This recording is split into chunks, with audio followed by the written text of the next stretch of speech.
Alhamdulillah jelas Mbak Jelas Kania. nggak? Nah, ya. Baik, Bapak dan Ibu, Bu Fitri ini dari BPJPH yang membantu untuk moderator dari Bu Fitri. Di sini ada Mbak Kania ya, Bapak dan Ibu. Silakan nanti untuk sesi diskusi Bapak dan Ibu silakan resen, nanti akan dipandu oleh Mbak Kania. Baik, kepada Bu Fitri dan Mbak Kania dipersilakan. Terima Baik, kasih terima Bu kasih Ai. Bu Ai atas kesempatannya. Selamat sore Bu Fitri. Saya Selamat izin sore membuka Mbak Kania. sesi kali ini ya Bu. Silahkan Oke, Mbak. Assalamualaikum warahmatullahi wabarakatuh. Waalaikumsalam warahmatullahi wabarakatuh. Waalaikumsalam warahmatullahi wabarakatuh. Baik, selamat sore Bapak Ibu peserta pelatihan penyelia halal UMKS PPG batch ke-34. Nah, kali ini kita akan masuk ke sesi materi selanjutnya nih Bapak Ibu sekalian, yakni materi tentang regulasi jaminan produk halal, tugas dan tanggung jawab penyelia halal.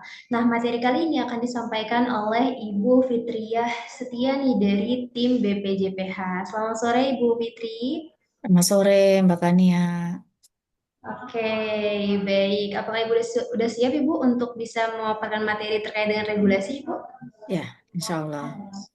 Oke, baik. Sebelum itu Ibu, saya izin memberitahukan bahwasanya materi nanti akan disampaikan selama 2 jam Ibu kurang lebih. Nah, di materi itu akan dibagi menjadi 2 sesi Ibu. Yang pertama ada sesi pemaparan materi, dan yang kedua akan ada sesi tanya jawab.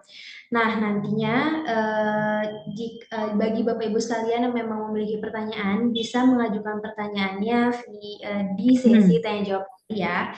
Dan materi akan selesai nanti di pukul 17.30, seperti itu. Kepada Ibu Fitri, waktu dan layar saya persilahkan. Baik, terima kasih Mbak Kania.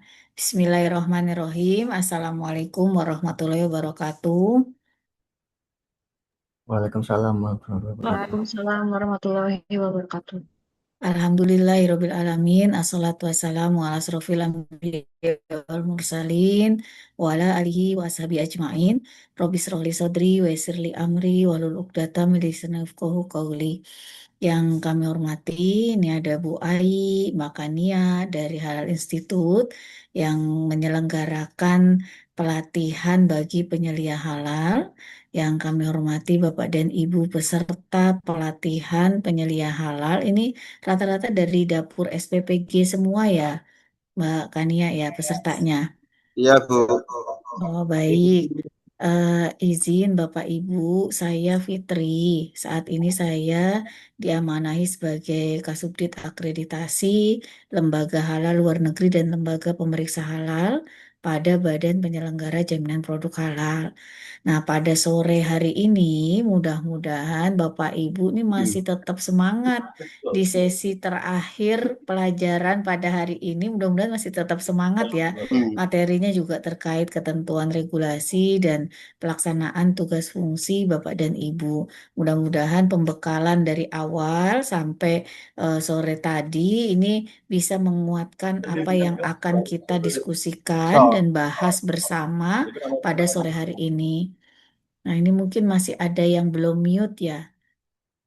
Oke, baik, Bapak Ibu, sebelum memulai materi, izin saya menyampaikan jika dalam penyampaian materi saya ada yang ingin Bapak Ibu konfirmasi, mohon bisa raise hand saja. Ya nanti setelah selesai kita akan bahas satu persatu. Atau misalnya Ibu ada khawatir lupa bisa dituliskan saja di chat. Nanti kita akan jawab setelah sesi pemaparan materi. Saya izin memulai, Bapak dan Ibu. Ini adalah materi yang akan kita bahas pada sore hari ini. Nah, kemudian saya coba cepet ya penyampaian materinya supaya kita lebih banyak didiskusi. Nah, yang akan kita bahas pada hari ini adalah terkait bagaimana ketentuan regulasi halal yang diimplementasikan dalam penyelenggaraan jaminan produk halal. Nah, kemudian bagaimana tugas Bapak dan Ibu nih sebagai penyelia halal sebagaimana telah diatur dalam ketentuan regulasi halal. Nah, regulasi halal itu sendiri Bapak Ibu terdiri dari undang-undang, peraturan pemerintah, peraturan atau keputusan Menteri Agama, dan peraturan atau keputusan Kepala Badan. Dalam hal ini adalah BPJPH. Jadi ini adalah runutan Bapak Ibu, runutan ketentuan regulasi yang digunakan dalam penyelenggaraan JPH. Jadi urutan tertingginya adalah undang-undang. Di bawah undang-undang ada peraturan pemerintah. Di bawahnya lagi ada peraturan menteri, keputusan menteri, atau peraturan dan keputusan kepala badan. Nah, saat ini memang ketentuan wajib halal itu pengaturan utamanya adanya di Undang-Undang 33 tahun 2014 yang kemudian mengalami beberapa kali revisi yaitu pada Undang-Undang 11 tahun 2020 tentang Cipta Kerja dan Undang-Undang 6 tahun 2023 tentang pengesahan Perpu 2 tahun 2022 menjadi undang-undang. Nah, dalam revisi-revisi tersebut ternyata tidak mengubah Bapak Ibu ranah mandatori atau wajib halalnya itu menjadi voluntary atau sukarela itu enggak, tapi merubah bagaimana hal-hal yang masih menjadi kendala itu yang diganti, itu yang diubah ketentuannya. Misalnya, dalam hal pemeriksaan di LPH. Awalnya, ketika pengajuan sertifikasi, seluruhnya harus melalui pemeriksaan LPH. Namun dalam Undang-Undang 11 2020 diubah tuh Bapak Ibu menjadi dua kategori, bisa melalui LPH, bisa melalui LP3H yang kita kenal sebagai mekanisme self declare. Ya. Nah, itu beberapa ketentuan yang berubah dalam penerapan atau implementasi Undang-Undang 33 tahun 2014. Nah, karena undang-undangnya berubah, otomatis peraturan pemerintahnya juga berubah. Nah, Bapak Ibu kalau menemukan peraturan pemerintah yang lain terkait penyelenggaraan JPH selain PP nomor 42 tahun 2024, abaikan saja. Karena yang saat ini berlaku dan digunakan adalah PP 42 tahun 2024. Ya. Nah, kemudian di bawahnya PP atau peraturan pemerintah ada peraturan menteri maupun keputusan menteri. Nah, Peraturan Menteri Agama Nomor 26 Tahun 2019 ini lebih pada bagaimana penyelenggaraan jaminan produk halal di Indonesia. Kemudian PMA 13 tahun 2022 ini mengatur bagaimana pelatihan bagi auditor halal dan penyelia halal.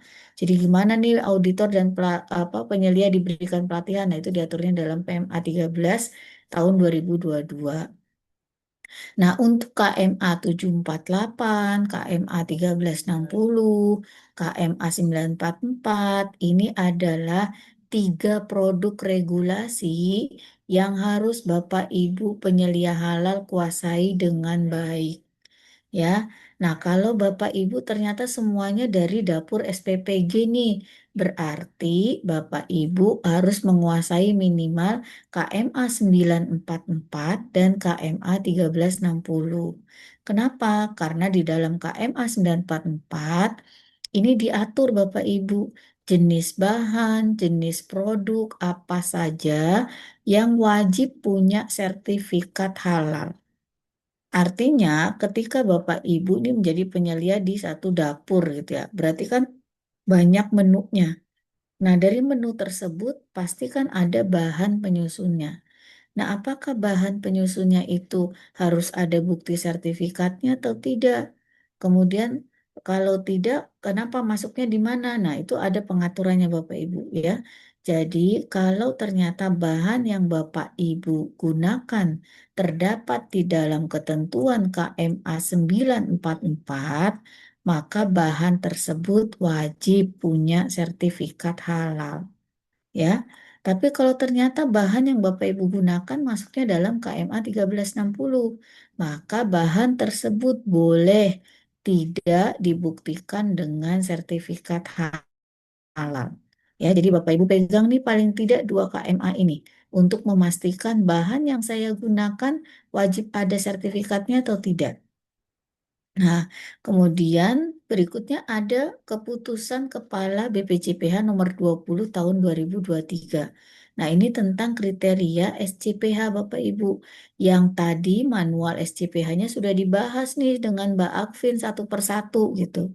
Nah, itu adalah bagian dari implementasi kriteria SCPH sebagaimana diatur dalam Kepkaban 20 tahun 2023. Nah, kemudian ada Kepkaban 24 tahun 2023 ini tentang bagaimana penyelia halal ini melaksanakan tugas fungsinya. Kemudian Kepkaban 78 2023 ini bagaimana pedoman pelaksanaan sertifikasi halal untuk produk makanan dan minuman dengan pengolahan. Nah, Bapak Ibu adalah produsen dengan makanan minuman dengan pengolahan, maka Bapak Ibu harus memedomani ketentuan Kepkaban 78 tahun 2023 ini. Serta yang Kepkaban 48 tahun 2024 ini tentang template manual SCPH. Jadi kalau tadi ada Bapak Ibu yang ketinggalan nih, saya di awal ada yang ketinggalan. Nah, Bapak Ibu bisa cek di Kepkaban 48 tahun 2024. Itu menguraikan secara rinci bagaimana template manual SCPH dibuat. Nah, untuk keputusan Menteri Tenaga Kerja nomor 21 tahun 2022 ini adalah standar kompetensi kerja nasional Indonesia bagi penyelia halal. Nah, ini khusus bagi Bapak Ibu yang akan lanjut uji kompetensi setelah mendapatkan sertifikat pelatihan sebagai penyelia halal. Nah, berikut adalah ketentuan kewajiban sertifikasinya nih Bapak Ibu dari Undang-Undang 33 tahun 2014. Di pasal 4 disebutkan bahwa produk yang masuk, beredar, dan diperdagangkan di wilayah Indonesia wajib bersertifikat halal.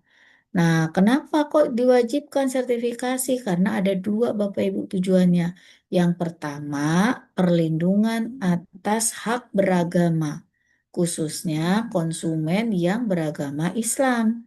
Karena ketika tidak ada kejelasan atas suatu status dari suatu produk, maka ini akan berpengaruh dalam pelaksanaan ibadah agama dari konsumen yang beragama Islam. Untuk itu, maka harus diberikan kejelasan atas status produk yang dihasilkan oleh pelaku usaha. Yang kedua, tujuannya meningkatkan peluang bisnis bagi pelaku usaha. Ya, ketika satu produk dihasilkan kemudian punya sertifikat halal, pangsa pasarnya itu untuk semua konsumen, Bapak Ibu. Tidak hanya konsumen muslim, tapi konsumen non-muslim juga nggak masalah pakai produk yang bersertifikat. Nah, berbeda ketika satu produk declare atau safe claim bahwa produk saya tidak halal, maka konsumennya itu sudah semakin dipersempit dengan konsumen yang tidak membutuhkan ketentuan standar. Tentu saja bukan konsumen muslim gitu. Nah, tentu saja ini akan menyebabkan si produk mempersempit pangsa pasarnya. Dan perlu diketahui oleh Bapak Ibu bahwa pasar produk halal Indonesia sangat besar.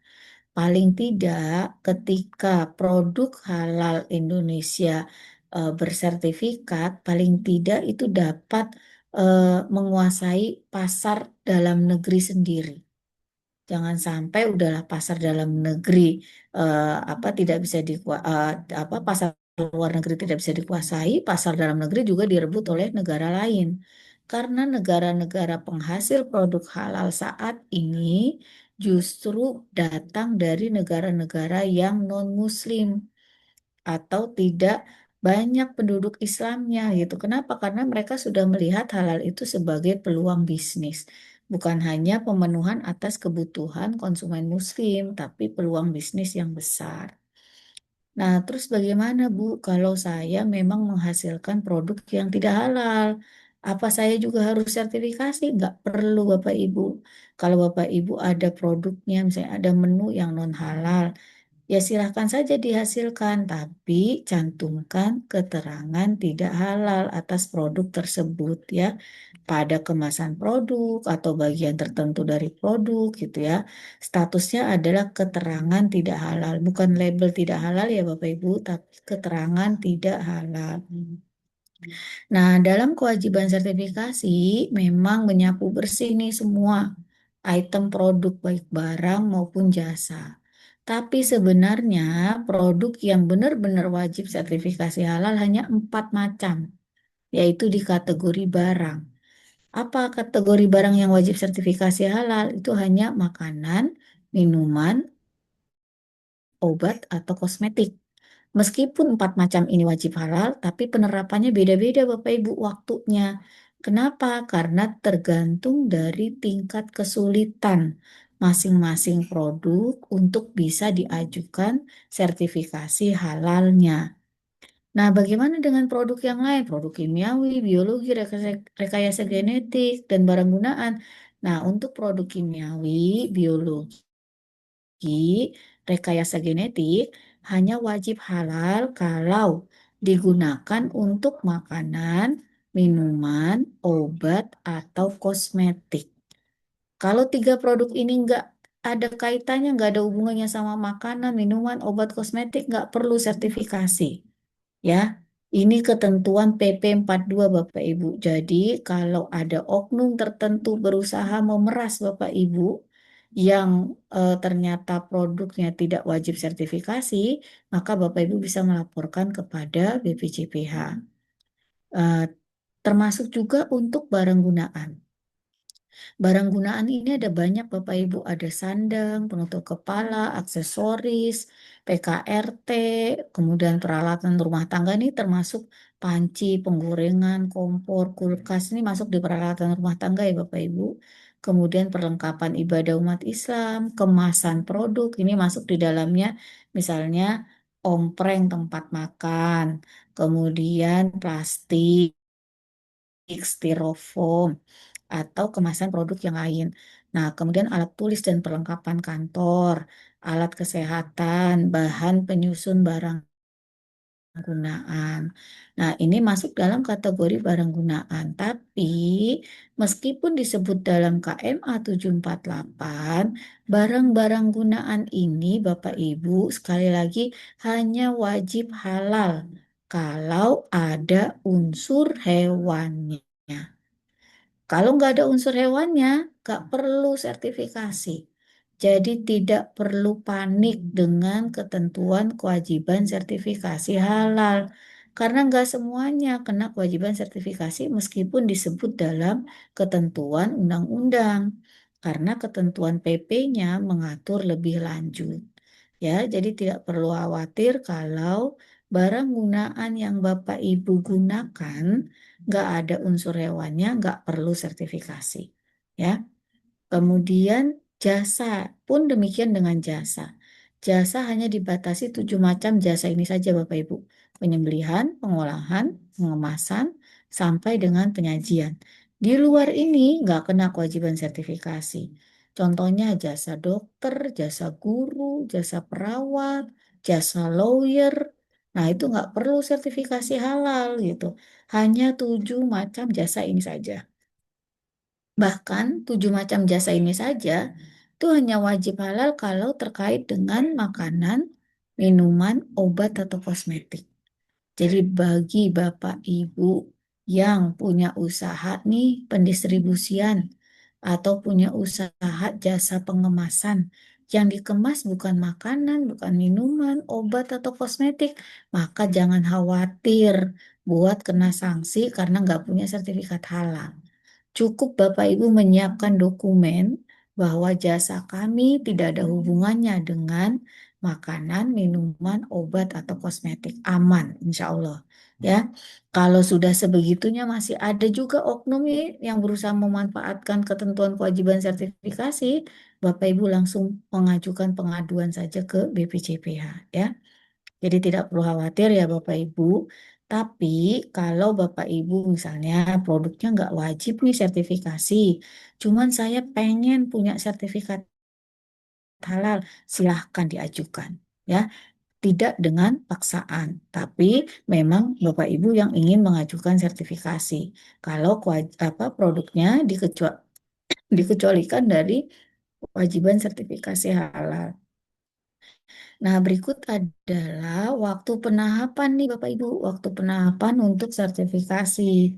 Kita sudah jatuh tempo di 2024 lalu, tapi untuk makanan, minuman, hasil penyembelihan, jasa penyembelihan, untuk pelaku usaha menengah dan besar.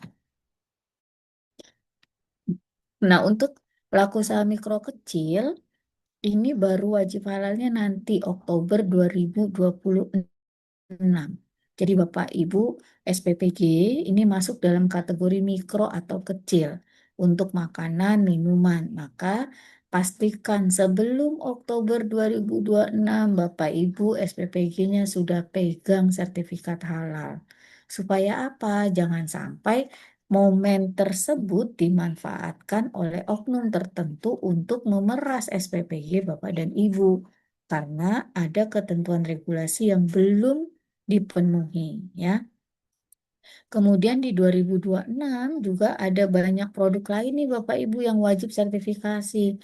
Semua produk yang orange ini, kosmetik, produk kimiawi, obat tradisional, itu masuk wajib halal per 2026. Setelah 2026 kita ada tahapan ketiga yaitu di 2029 untuk obat bebas dan obat bebas terbatas sama barang gunaan berupa alkes resiko B. Nah, kemudian setelah 2029 kita masuk lagi di 2034. Ini untuk obat keras dikecualikan psikotropika dan alkes resiko C. Nah, yang paling akhir nih di 2039 masih lama sekali Ibu. Ini untuk produk biologi dan alkes resiko D. Jadi cukup panjang ya ketentuan waktu penahapannya untuk tiap jenis produk.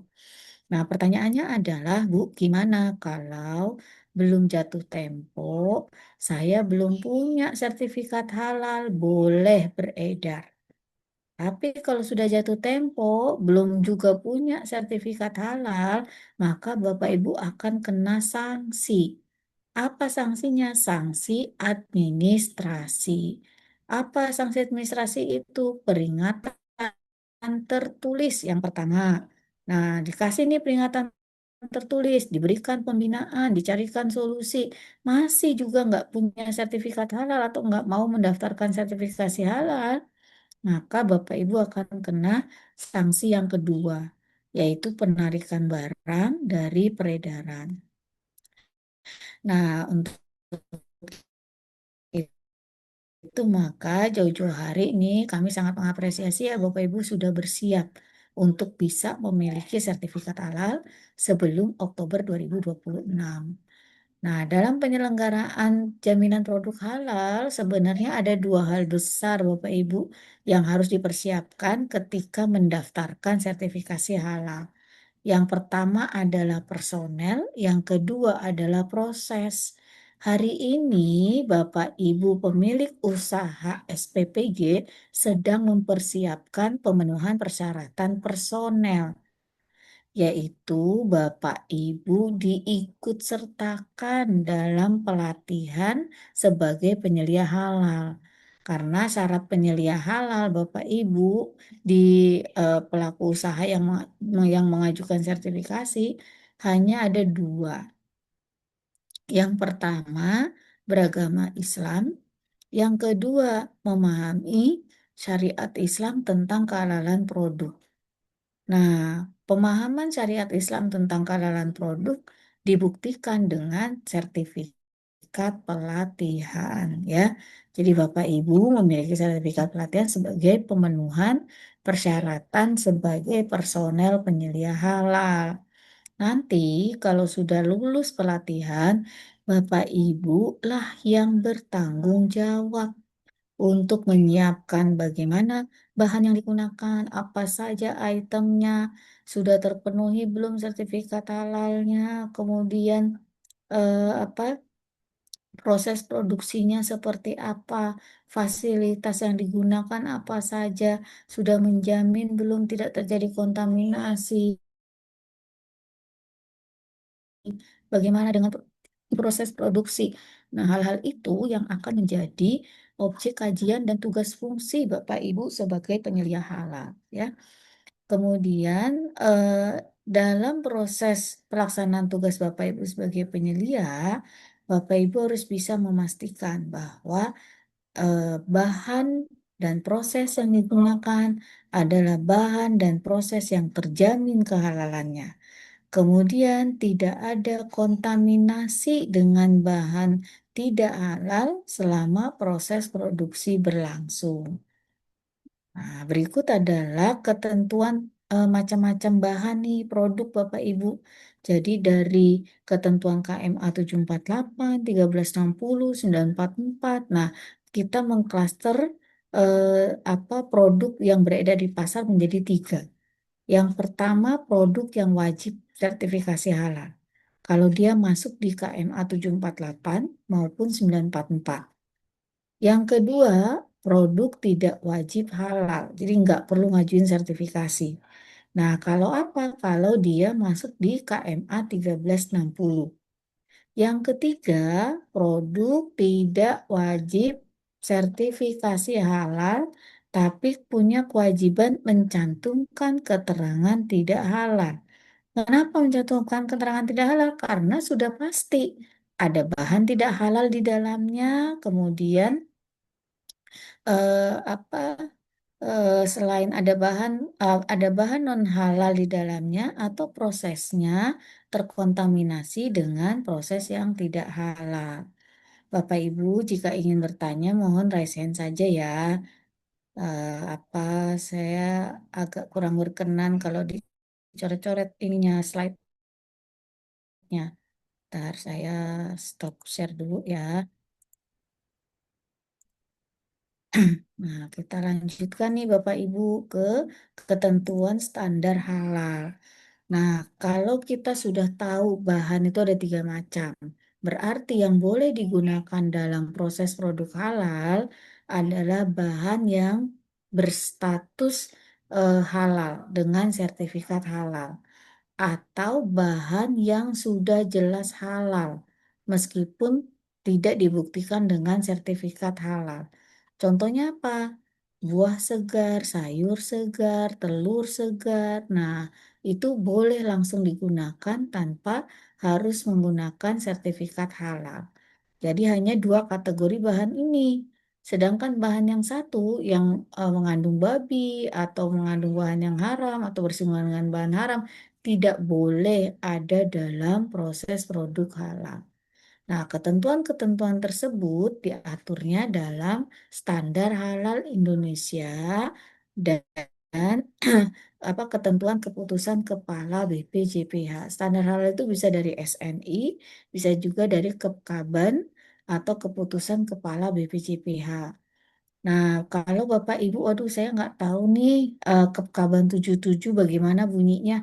Nah, Bapak Ibu bisa klik yang link G Drive di sini ya. Detail lengkap ketentuan, regulasi, dan standar halal yang berlaku. Nanti kalau Bapak Ibu klik, nanti akan muncul link G Drive.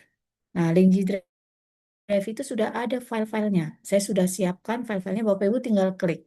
Jadi nggak perlu mencari-cari lagi ketentuan regulasi halal dan standar halal yang berlaku. Insya Allah sudah cukup dari link G Drive yang saya sudah siapkan.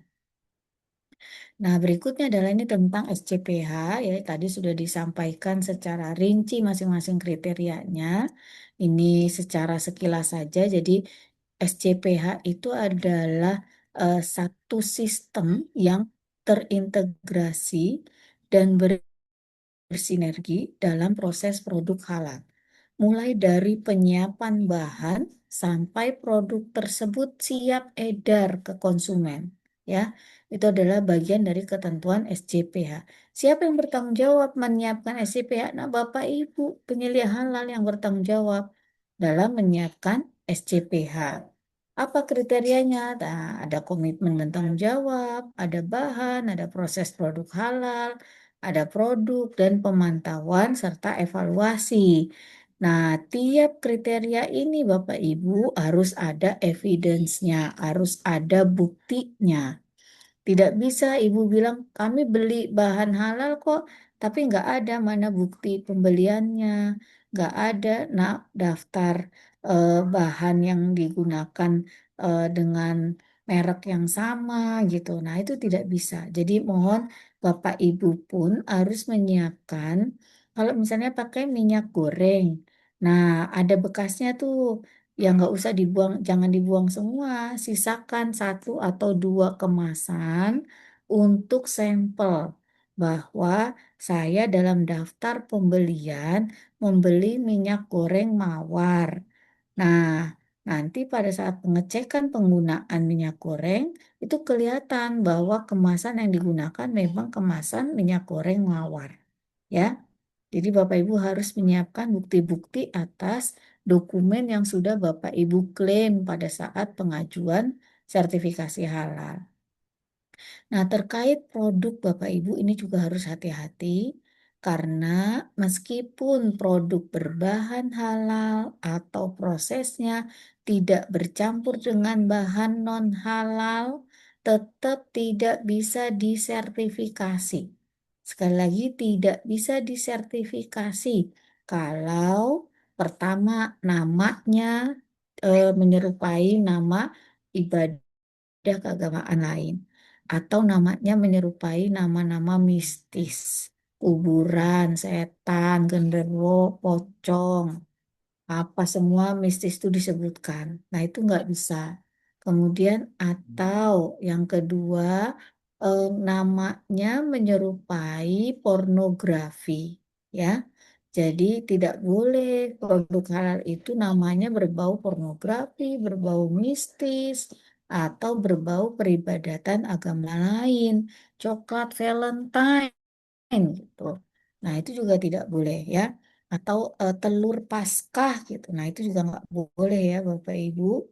Jadi pastikan nama, bentuknya tidak boleh menyerupai bentuk eh, non halal, baik hewan maupun hal-hal yang tidak halal, misalnya botolnya seperti botol wine atau apa botol minuman keras, nah itu juga nggak boleh. Nah, yang ketiga, selain nama, rasa, apa nama, bentuk dan yang terakhir adalah rasa. Rasanya jangan sampai menyerupai rasa produk tidak halal.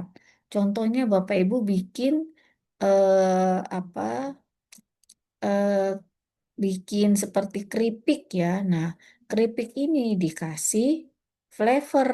Nah, dikasih flavor, flavornya rasa-rasa nih. Ada flavor vanilla, flavor coklat gitu. Dan yang terakhir ada flavor babi panggang. Nah, si flavor babi panggang ini tidak ada daging babinya, tidak ada bahan dari babinya, tapi rumusan kimia si flavor ini sama persis dengan rumusan kimianya daging babi. Sehingga pada saat digunakan rasanya menjadi sama persis seperti daging babi. Nah, yang seperti ini juga tidak boleh untuk bisa disertifikasi halal. Ya, Bu, saya bikin rawon, Bu. Nah, rawon itu saya namain rawon setan. Berarti rawon setan saya haram dong, Bu. Nah, tidak demikian. Selama rawon yang digunakan bahannya halal, prosesnya halal, tapi hanya dikasih nama rawon setan gitu. Nah, ini bukan produk yang haram, Bapak Ibu. Produk ini tetap halal karena sudah dijamin bahannya halal, prosesnya halal, tapi tidak bisa diterbitkan sertifikat halalnya. Kenapa nggak bisa? Karena namanya tidak memenuhi syarat. Jadi mohon diingatkan nanti kalau kepala SPPG atau supervisor Bapak dan Ibu menginginkan nama bentuk yang menyerupai produk yang tidak halal, maka itu harus diantisipasi sejak saat ini.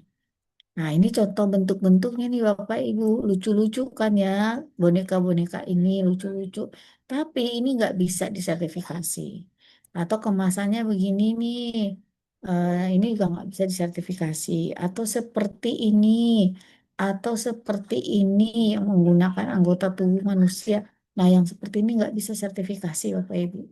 Coklatnya halal, semua halal, gimana Bu? Ya silahkan dimakan, tapi tidak untuk diedarkan dan diklaim sebagai produk halal. Nah, ini tadi yang sudah saya sampaikan, nama-nama atau simbol, rasa atau aroma ya. Hati-hati ketika membuat dimsum, tapi menggunakan bahan mirin. Ya, nah itu juga tidak bisa diterima oleh ketentuan fatwa Majelis Ulama. Nah, berikut adalah pelaksanaan sertifikasi Bapak Ibu. Bapak Ibu di SPPG wajib sertifikasinya secara reguler ya, secara reguler yaitu 21 hari kerja. Bapak Ibu nggak bisa self declare. Kenapa? Karena di SPPG banyak sekali menunya gitu. Kewalahan nanti LP3H-nya ya. Sehingga mekanisme pelaksanaannya adalah secara reguler melalui LPH. Nah, berikut adalah alur pendaftaran sertifikasi Bapak Ibu, mulai dari eh, pengajuan di Sihala, kemudian dilakukan verifikasi dokumen, kemudian dihitung berapa pembiayaannya. Nanti kalau sudah dibayarkan, Bapak Ibu akan diterbitkan STTD atau surat tanda terima dokumen. Kalau daftar sertifikasi, Bapak Ibu pastikan Bapak Ibu daftar sertifikasinya ke BPJPH. Jangan, saya percaya sama LPH, udah saya daftarnya ke LPH aja. Tidak. Bapak Ibu harus daftar ke BPJPH. Supaya apa? Supaya terdata pengajuan Bapak Ibu untuk sertifikasi ya. Nah, kalau Bapak Ibu daftarnya di BPJPH, Bapak Ibu akan dapat STTD ini. Tapi kalau enggak daftar di BPJPH, STTD ini enggak akan diterbitkan Bapak Ibu. Nah, walaupun ternyata Bapak Ibu ditetapkan ini halal produknya, tapi sertifikat sebagai produk akhir tidak bisa terbit.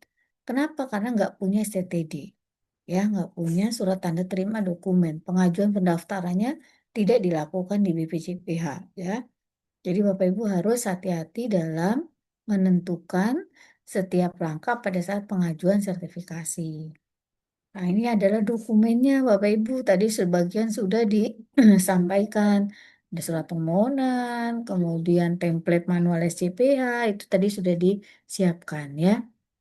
Kemudian kalau Bapak Ibu masih kurang jelas, Bapak Ibu bisa cek website kami bpjph.halal.go.id /detail informasi ya. Nah, ini adalah website BPJPH. Bapak Ibu bisa, kalau tadi ada dokumen-dokumennya, nanti Bapak Ibu bisa klik nih, yang informasi publik. Ya, nanti akan muncul formulir layanan, kemudian contoh-contoh template yang dipersyaratkan. Nah, saat ini kita sudah punya 129 LPH Bapak Ibu. Silahkan Bapak Ibu pilih yang terdekat dengan wilayah Bapak Ibu. Yang warna hijau adalah LPH utama, sedangkan yang warna kuning LPH Pratama. Kalau utama, bedanya Bapak Ibu, utama bisa memeriksa seluruh wilayah Indonesia dan luar negeri.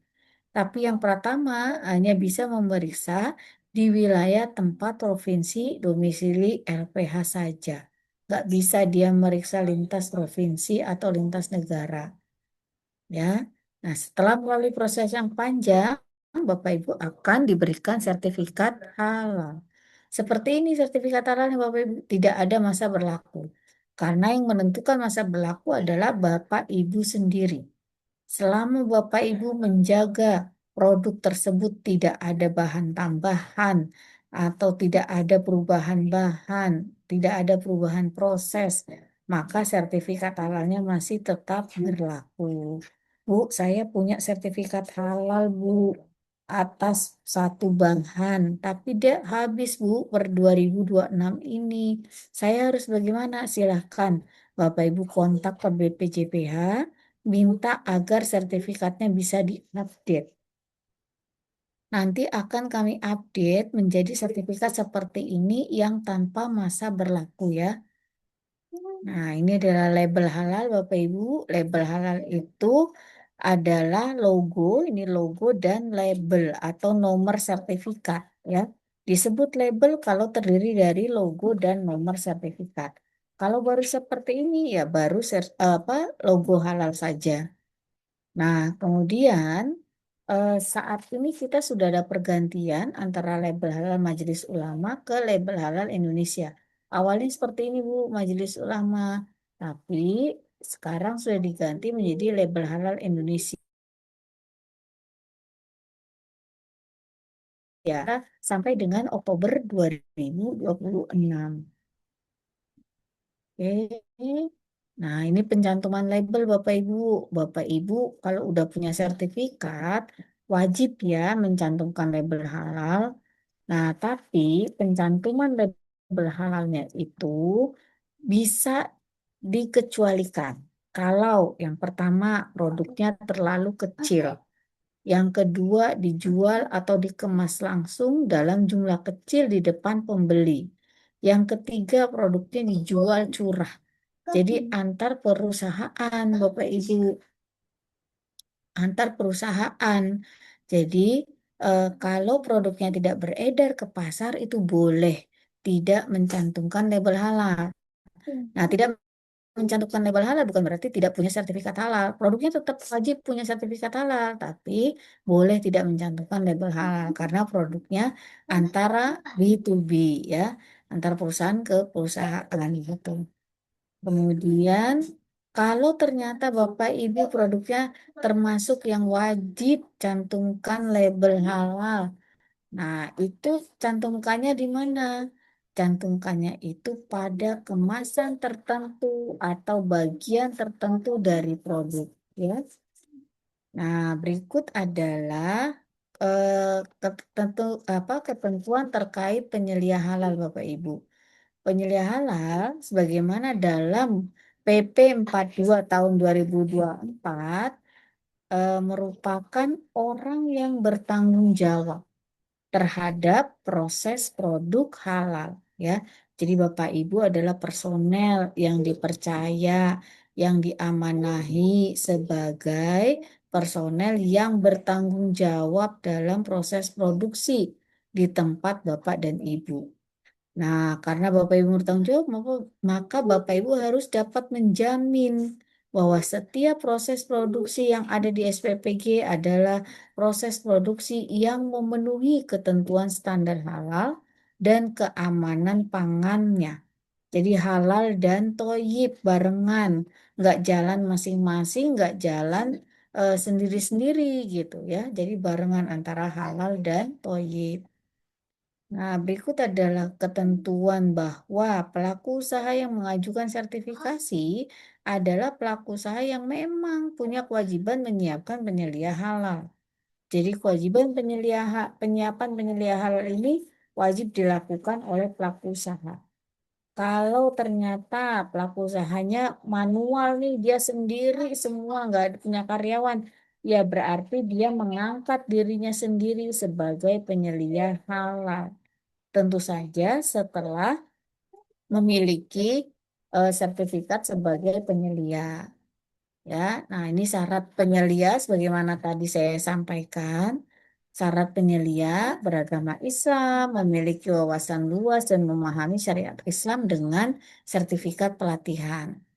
Nah, kemudian tugas penyelia ini dari nomor 1 sampai 4 nih Bapak Ibu pengawasan di perusahaan, menentukan tindakan perbaikan dan pencegahan, mengkoordinasikan PPH. Ini Bapak Ibu nanti bisa koordinasi dengan pengawas CPH. Kemudian mendampingi auditor halal pada saat pemeriksaan, ya, menerapkan sistem JPH. Karena tugasnya banyak, kok tanggung jawabnya banyak, Bapak Ibu harus berhati-hati. Boleh saja Bapak Ibu jadi penyelia halal di lebih dari satu tempat. Tapi pastikan semua tempat yang Bapak Ibu jadi penyelia halal dapat terjamin kehalalannya. Ya, bahan-bahan yang diproduksi, produk yang dihasilkan, betul-betul terjamin tidak ada kontaminasi dengan bahan yang diharamkan. Nah, untuk pelatihan penyelidikan ini dasar hukumnya Bapak Ibu di Kepkaban 2 2020, Kepkaban 13 2022, dan ketentuan Kemenaker nomor 21 tahun 2022 ini tentang SKKNI penyelia halal. Ya. Nah, untuk pelatihan nih Bapak Ibu bisa diselenggarakan oleh lembaga-lembaga pelatihan atau oleh BPJPH. Namun BPJPH jarang sekali Bapak Ibu buka pelatihan. Jadi ini sudah keputusan yang tepat memilih lembaga pelatihan untuk dapat sertifikat pelatihan sebagai penyelia halal. Nah, Halal Institute juga termasuk salah satu lembaga pelatihan yang sudah diakui oleh BPJPH. Jadi Bapak Ibu sudah lolos nih. Pertama, memilih lembaga pelatihan. Yang kedua, pilih lembaga pelatihan yang sudah diakui. Karena walaupun Bapak Ibu ikut pelatihan, tapi lembaga pelatihannya belum diakui, maka Bapak Ibu tetap tidak berlaku sertifikat pelatihannya. Ya. Kemudian ini adalah bahan untuk uji kompetensi Bapak Ibu. Nanti kalau sudah selesai pelatihan, sudah terbit sertifikat pelatihan, nanti Bapak Ibu bisa ikut uji kompetensi. Nah, bahannya adalah poin 1 sampai 5. Jadi ada kode-kode unitnya nih, gimana nyiapin SCPH, gimana dokumen pendukung bahan itu seperti apa, dokumen sertifikat halal itu seperti apa gitu. Nah, ini ada ketentuannya ya Bapak dan Ibu. Saya ingin informasikan juga bahwa sertifikat pelatihan itu nggak ada masa berlakunya. Jadi sampai kapanpun Bapak Ibu menggunakan masih tetap berlaku. Tapi sertifikat uji kompetensi itu ada masa berlakunya Bapak Ibu. Antara 3 sampai dengan 5 tahun. Tergantung LSP-nya. Ada yang LSP menerbitkan 3 tahun. Ada LSP menerbitkan 4 tahun. Ada juga LSP yang menerbitkan 5 tahun. Ya. Nah, itu tergantung dari LSP-nya. Kemudian ini adalah fasilitasi ini untuk pelaku usaha mikro kecil saja Bapak Ibu. Mikro kecil yang ternyata dia tidak memiliki karyawan selain dirinya sendiri. Kebetulan dirinya sendiri adalah non-muslim. Otomatis kan langsung nggak bisa terpenuhi kan syarat penyelidikannya. Maka yang bersangkutan dapat mencari ke misalnya CSR perusahaan atau ke instansi pemerintah atau badan usaha milik negara atau milik daerah atau ke perguruan tinggi ya. Untuk apa? Untuk bisa mendapatkan personel yang kompeten dan memenuhi syarat sebagai penyelia halal. Nah, ini penetapan penyelidikan nih Bapak Ibu. Nanti kalau Bapak Ibu udah selesai pelatihan, udah punya sertifikatnya, maka sertifikatnya itu dilegalisasi dulu ya Bapak Ibu. Nanti setelah dilegalisasi, lengkapi dalam satu bundle, upload ke sistem si halal pada saat pengajuan sertifikasi ya. Nah, terima kasih Bapak Ibu. Mungkin itu yang dapat kami sampaikan. Selebihnya waktu kita gunakan untuk diskusi dan tanya jawab. Saya mohon maaf atas segala kekurangan. Jika dalam penyampaian tadi ada hal-hal yang kurang berkenan. Mohon maaf sekali lagi. Saya cukupkan. Billahi taufiq wal hidayah. Wassalamualaikum warahmatullahi wabarakatuh. Waalaikumsalam warahmatullahi wabarakatuh. Waalaikumsalam warahmatullahi wabarakatuh. Terima kasih Bu Fitri atas pemaparan materinya. Izin Bapak Ibu sekalian, apakah suara saya terdengar jelas ya? Jelas. Jelas. Oke, baik.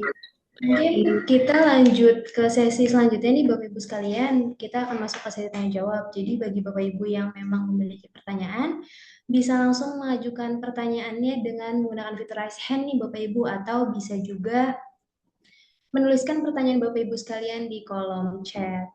Silakan Bapak Ibu sekalian yang memiliki pertanyaan. Oke. Bagaimana Bu Fitri? Apakah sudah siap Bu untuk Iya, sesi silahkan, tanya jawab silahkan. ini? Silahkan Mbak Kania. Oke, baik. Pertanyaan pertama dari Bapak Jeki Muslimin. kepada Bapak Jeki, dipersilakan untuk bisa mengajukan pertanyaannya. Baik, sebelumnya selamat sore Bu Fitri. Sore, Pak. Perkenalkan saya Jeki Muslimin dari SPPG Suryakarta. Izin bertanya Bu, ini untuk sertifikatnya sendiri nanti itu dikhususkan untuk saya sebagai ahli gizi atau dikhususkan untuk SPPG-nya Bu? Baik. Nanti kalau misalkan udah dapat sertifikatnya gitu. Hmm. Ini mungkin lebih ke HI ini ya, bahkan ya Ya. yang merespon apa karena Pak Jeki ikutnya pelatihan sebagai penyelia, maka nanti Bapak akan kalau lulus nih Pak, lulus ujiannya, lulus prakteknya, maka akan diterbitkan sertifikat sebagai penyelia halal atas nama Bapak, bukan atas nama SPPG-nya. Ya, Oh, adapun nanti ternyata sertifikat tersebut menjadi dokumentasi SPPG karena SPPG yang membiayai, yaitu menjadi apa kewenangan dari SPPG gitu, Pak. Tapi nanti di dalam sertifikat itu pasti atas nama Bapak, gitu, atas nama Bapak sebagai penyelia halal. Seperti itu mungkin ya, makanya. eh, Bu boleh tambahan sedikit Bu, kalau misalkan nanti nih kan Silakan. saya mungkin nih pindah-pindah dapur gitu segala macam itu harus Hmm. mengikuti pelatihan ulang atau cukup perbarui aja gitu Bu? Nah, tadi saya sudah sampaikan bahwa sertifikat pelatihan itu berlaku selama-lamanya. Jadi, kalau Bapak dari SPPGA misalnya eh, diikutkan nih pelatihan seperti ini sebagai penyelia halal, kemudian Bapak pindah nih dari SPPGA ke SPPGB gitu misalnya. Nah, sertifikat pelatihan penyelia halalnya diberikan ke Pak Jeki. Nah, maka Bapak nggak perlu di SPPGB terus ikut pelatihan penyelia lagi, nggak perlu pakai sertifikat yang sebelumnya karena Bapak sudah ikut pelatihan sebagai penyelia halal. Seperti itu, Pak.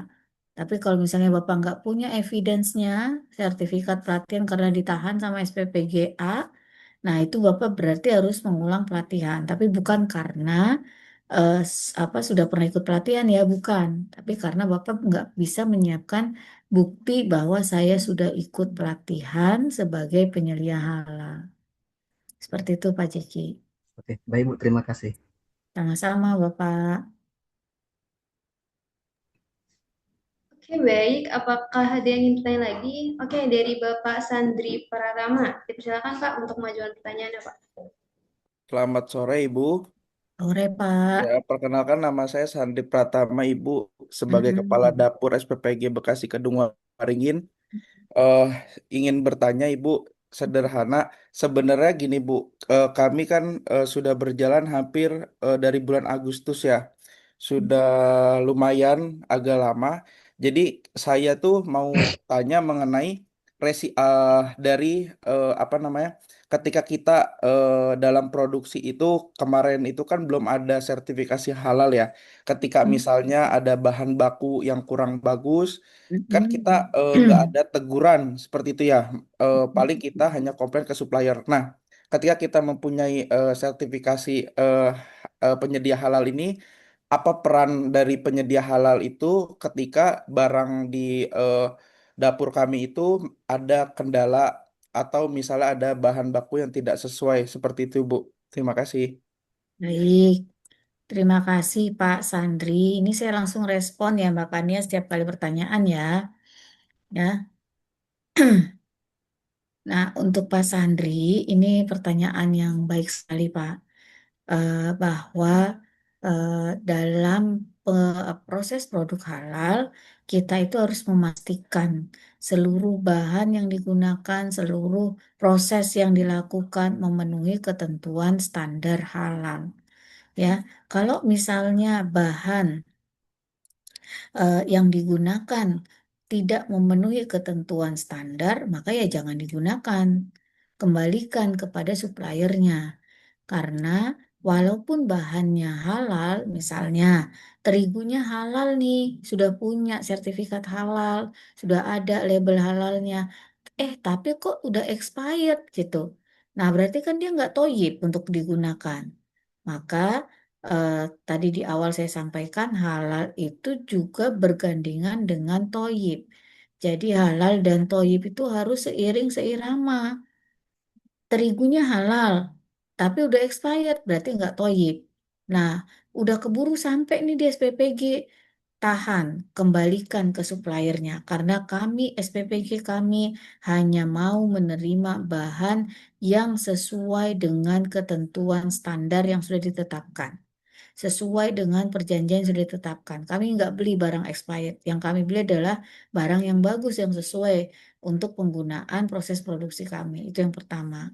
Yang kedua, Pak, nah Pak Sandri ini karena sekarang kan sudah mulai jalan nih ya proses produksinya, udah tahulah apa plotting menunya seperti apa.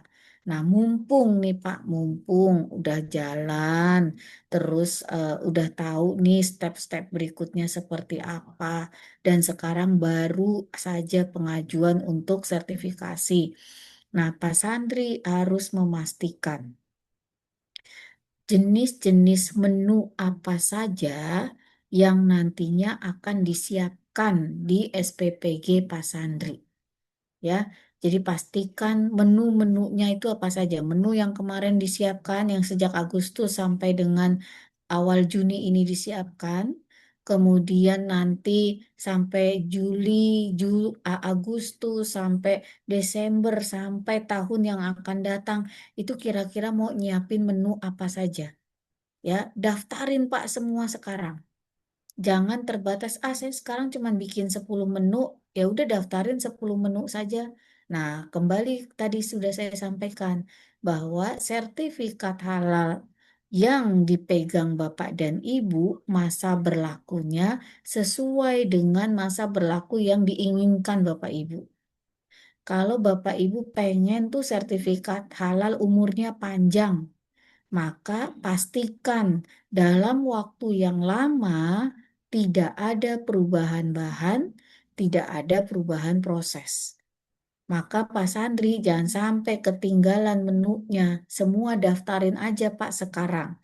Karena Bapak daftar 10 menu sama daftar 100 menu itu biayanya sama.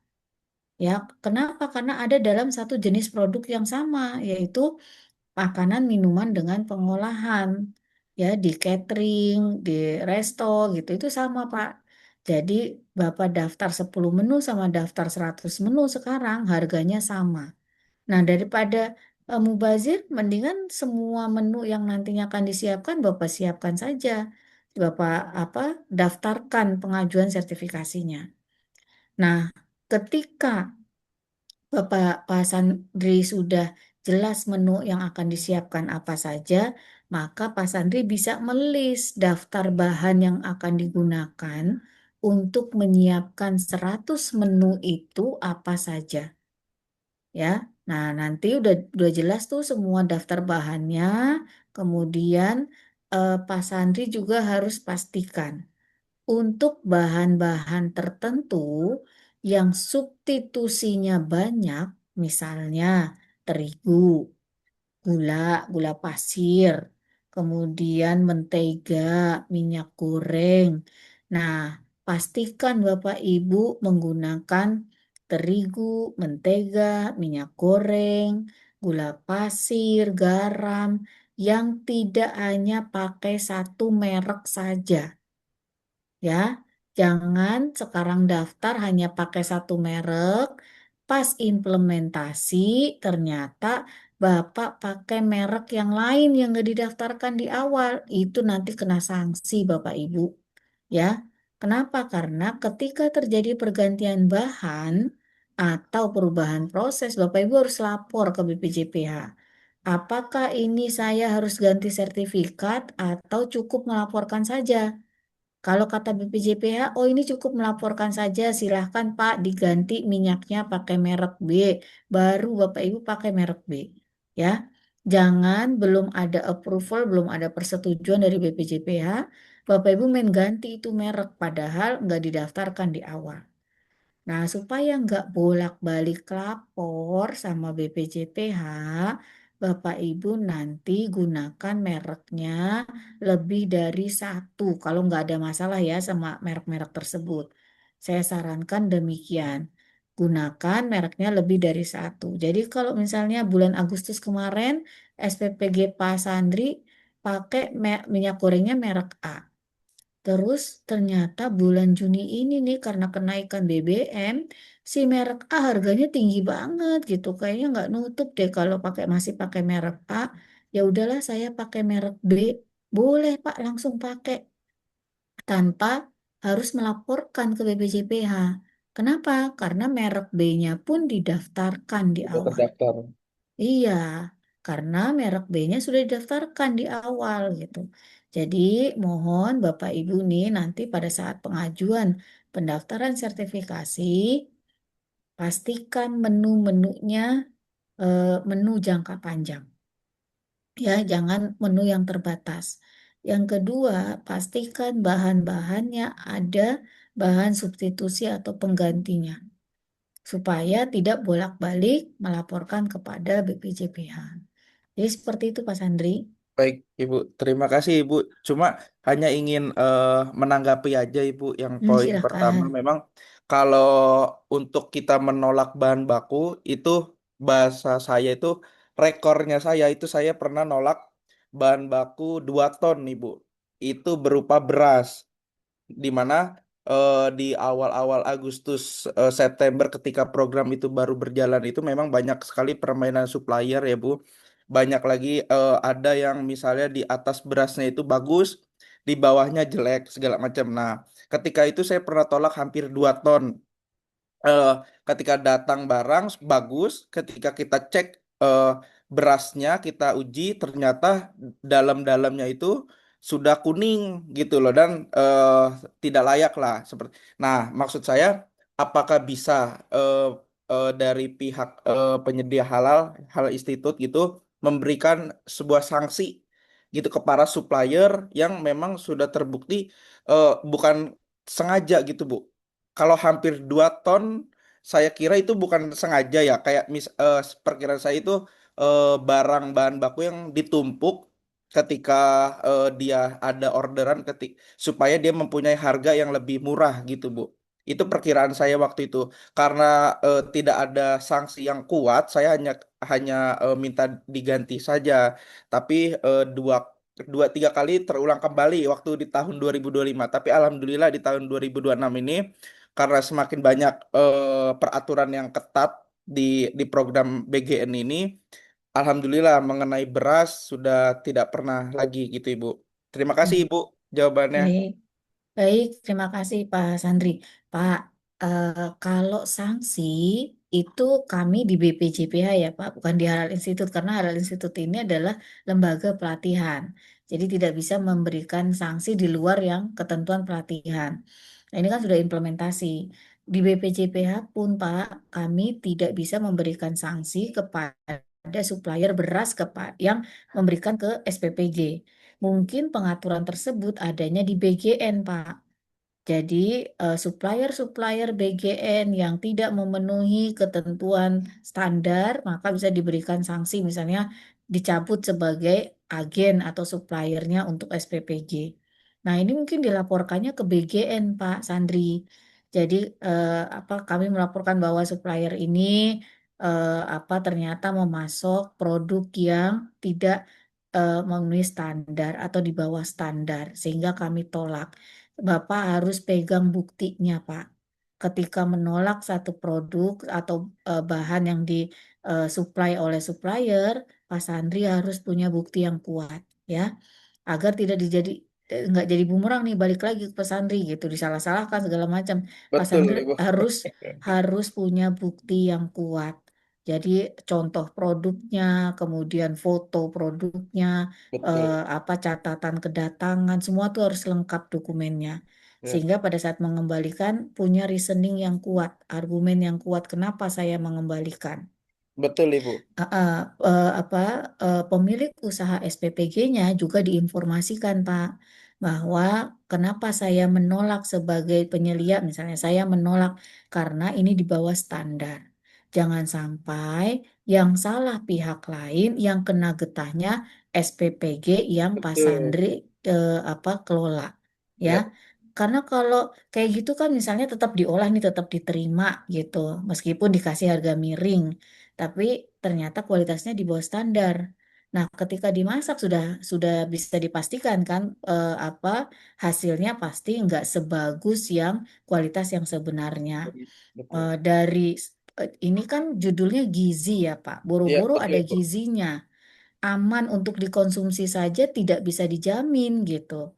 Ya, Betul. nah, berarti kan tidak sesuai dengan nafasnya eh, MBG itu sendiri gitu Pak gitu. Jadi mungkin pengelola SPPG untuk meminimalisir terjadinya hal-hal yang tidak diinginkan, maka harus lebih selektif dalam pemilihan bahan terutama.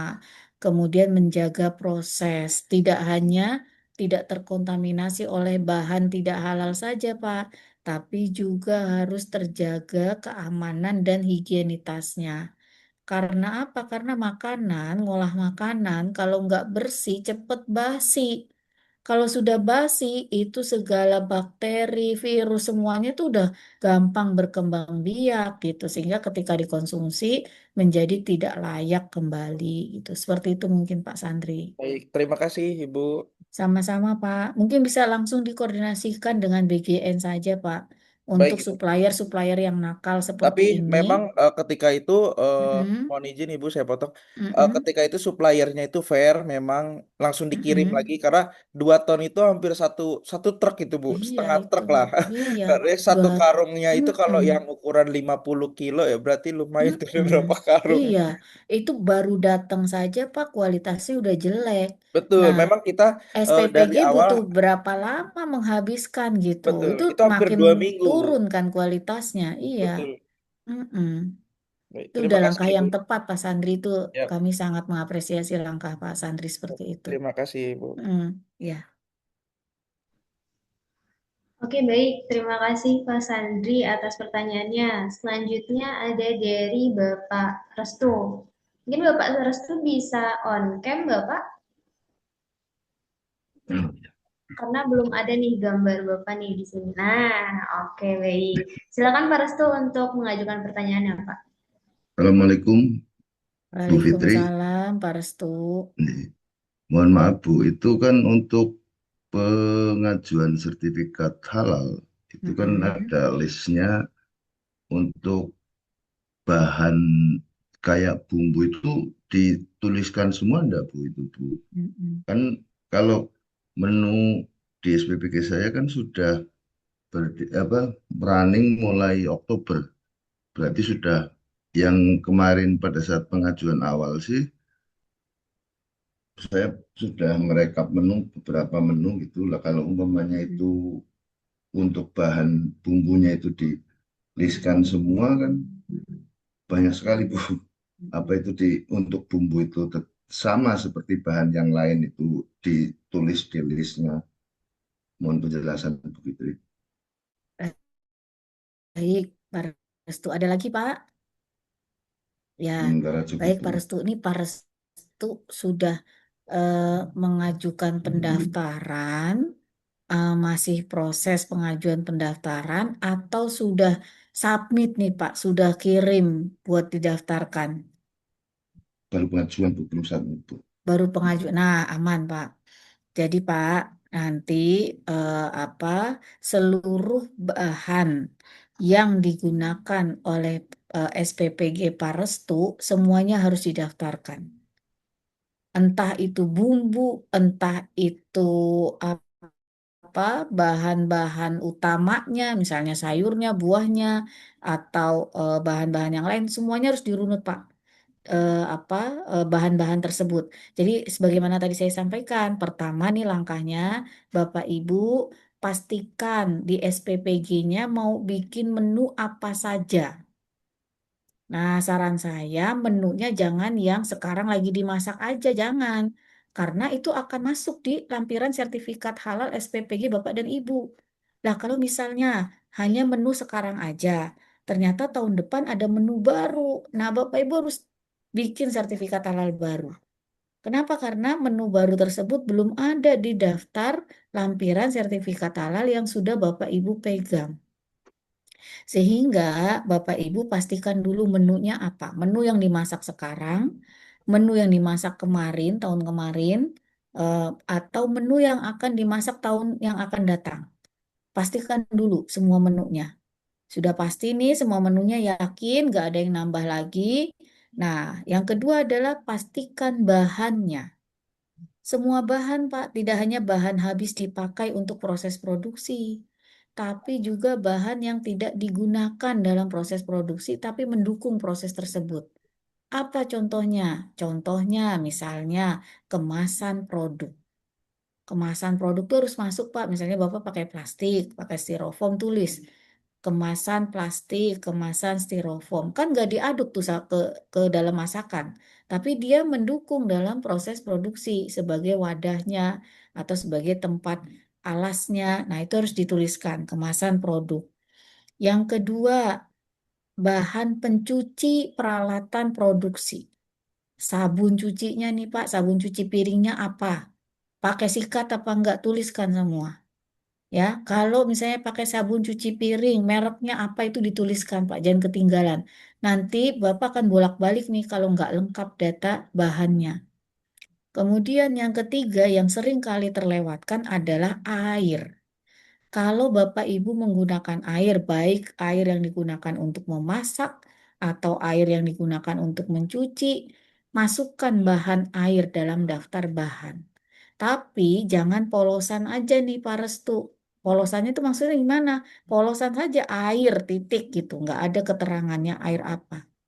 Ya, jadi harus dikasih keterangan air PDAM kah, air sumur kah, air mata air isi ulang, atau air galon.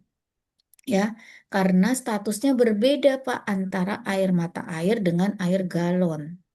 Ya, ketika air mengalami proses pengolahan, maka bahan air ini harus ada sertifikat halalnya. Terus siapa Bu yang sertifikasi? Ya, yang pemilik air, pengusaha airnya, bukan eh, tanggung jawabnya SPPG. Wah, dia belum punya Bu apa sertifikat air atas air isi ulangnya. Cari pengusaha air lain yang sudah punya sertifikat halal. Jadi Bapak Ibu di SPPG nggak perlu pusing tuh. Nah, untuk bahan semuanya dijelaskan mulai dari bahan utama, bahan tambahan, bahan penolong ya. Nah, bahan utamanya apa nih? Daging, buah, sayur, telur. Itu urutkan semua.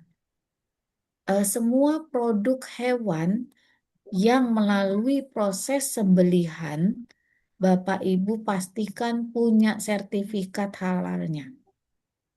Kalau produk hewannya bukan sembelihan ya Pak, ikan nggak disembelih kan, bangkainya pun halal. Nah nggak perlu Bapak Ibu minta sertifikat halalnya, kecuali Bapak Ibu beli ikannya udah jadi tinggal goreng, misalnya ikan marinasi,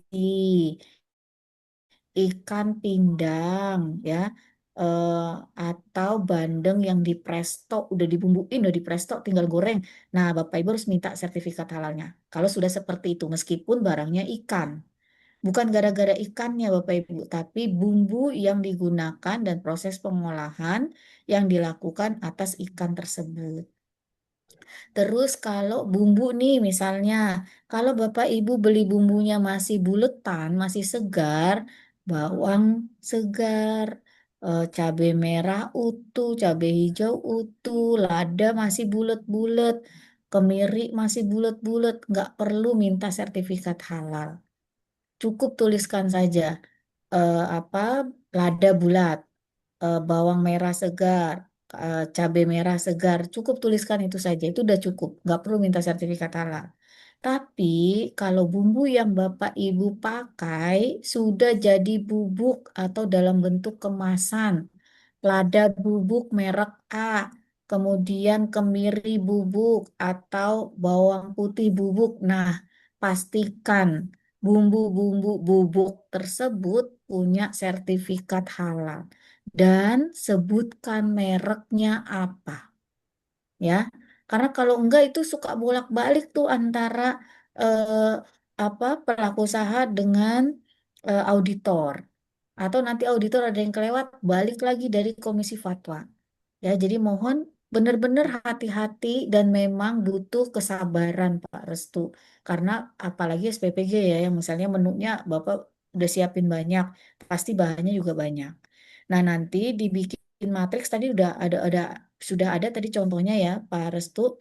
Iya, Matriksnya itu misalnya menu nih, menu 1, 2, 3 nih di kolom yang satu menu.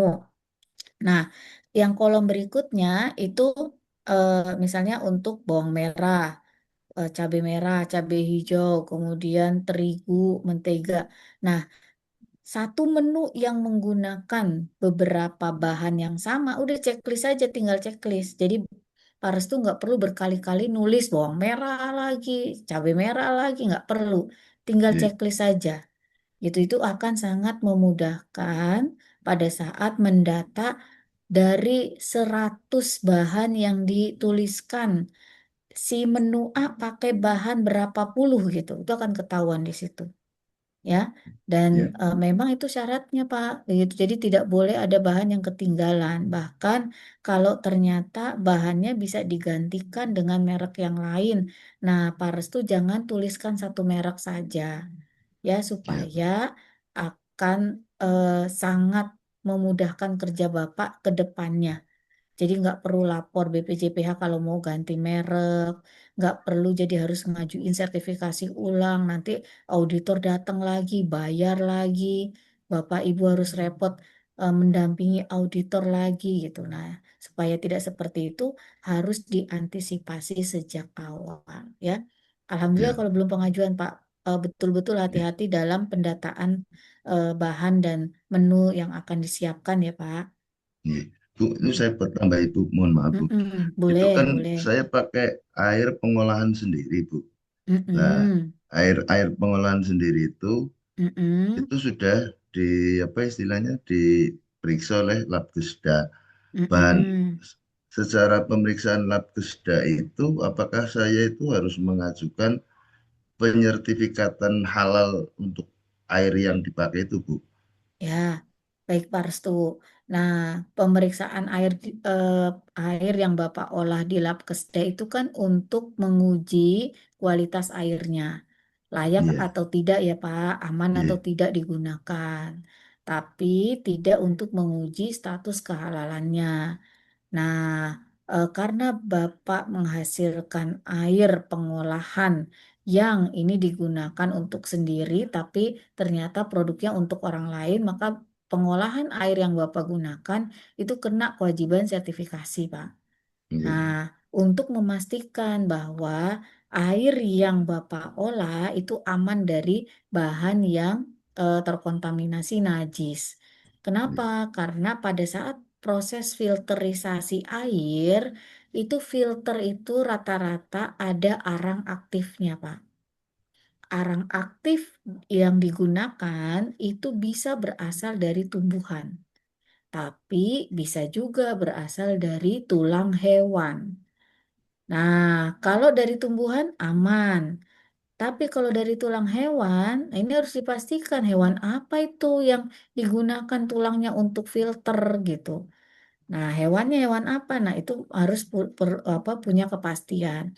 Untuk itu, Pak, sebelum mengajukan sertifikasi atas air olahan tersebut, Pak Restu harus cek dalam mengolah air itu menggunakan bahan apa saja. Adakah filternya? Adakah bahan lain yang ditambahkan, misalnya tawas gitu ditambahkan, atau bahan lain gitu tambahkan. Nah, itu harus di list Pak bahannya untuk mempermudah proses pemeriksaan pada saat audit halal dari air yang Bapak olah. Nah, nanti kalau Bapak sudah punya nih sertifikat halal atas air tersebut, maka usernya nggak hanya SPPG Bapak, tapi juga orang lain yang butuh air ya layaknya air pengolahan. Ini saya sudah punya iya. sertifikat halal loh. Jadi banyak nih yang bisa menggunakan Bapak sebagai sumber untuk mendapatkan air bersih yang sudah jelas status kehalalannya. Sebenarnya Pak, kalau misalnya Bapak Restu punya pengolahan air, Nah, pengolahan air ini hanya digunakan untuk konsumsi keluarga Pak Restu sendiri. Bapak nggak kena kewajiban sertifikasi. Kenapa? Karena tidak diperjualbelikan. Hanya untuk Pak Restu sendiri. Nah, masalahnya adalah ternyata air yang Bapak olah ini digunakan sebagai sumber dalam proses produksi di SPPG.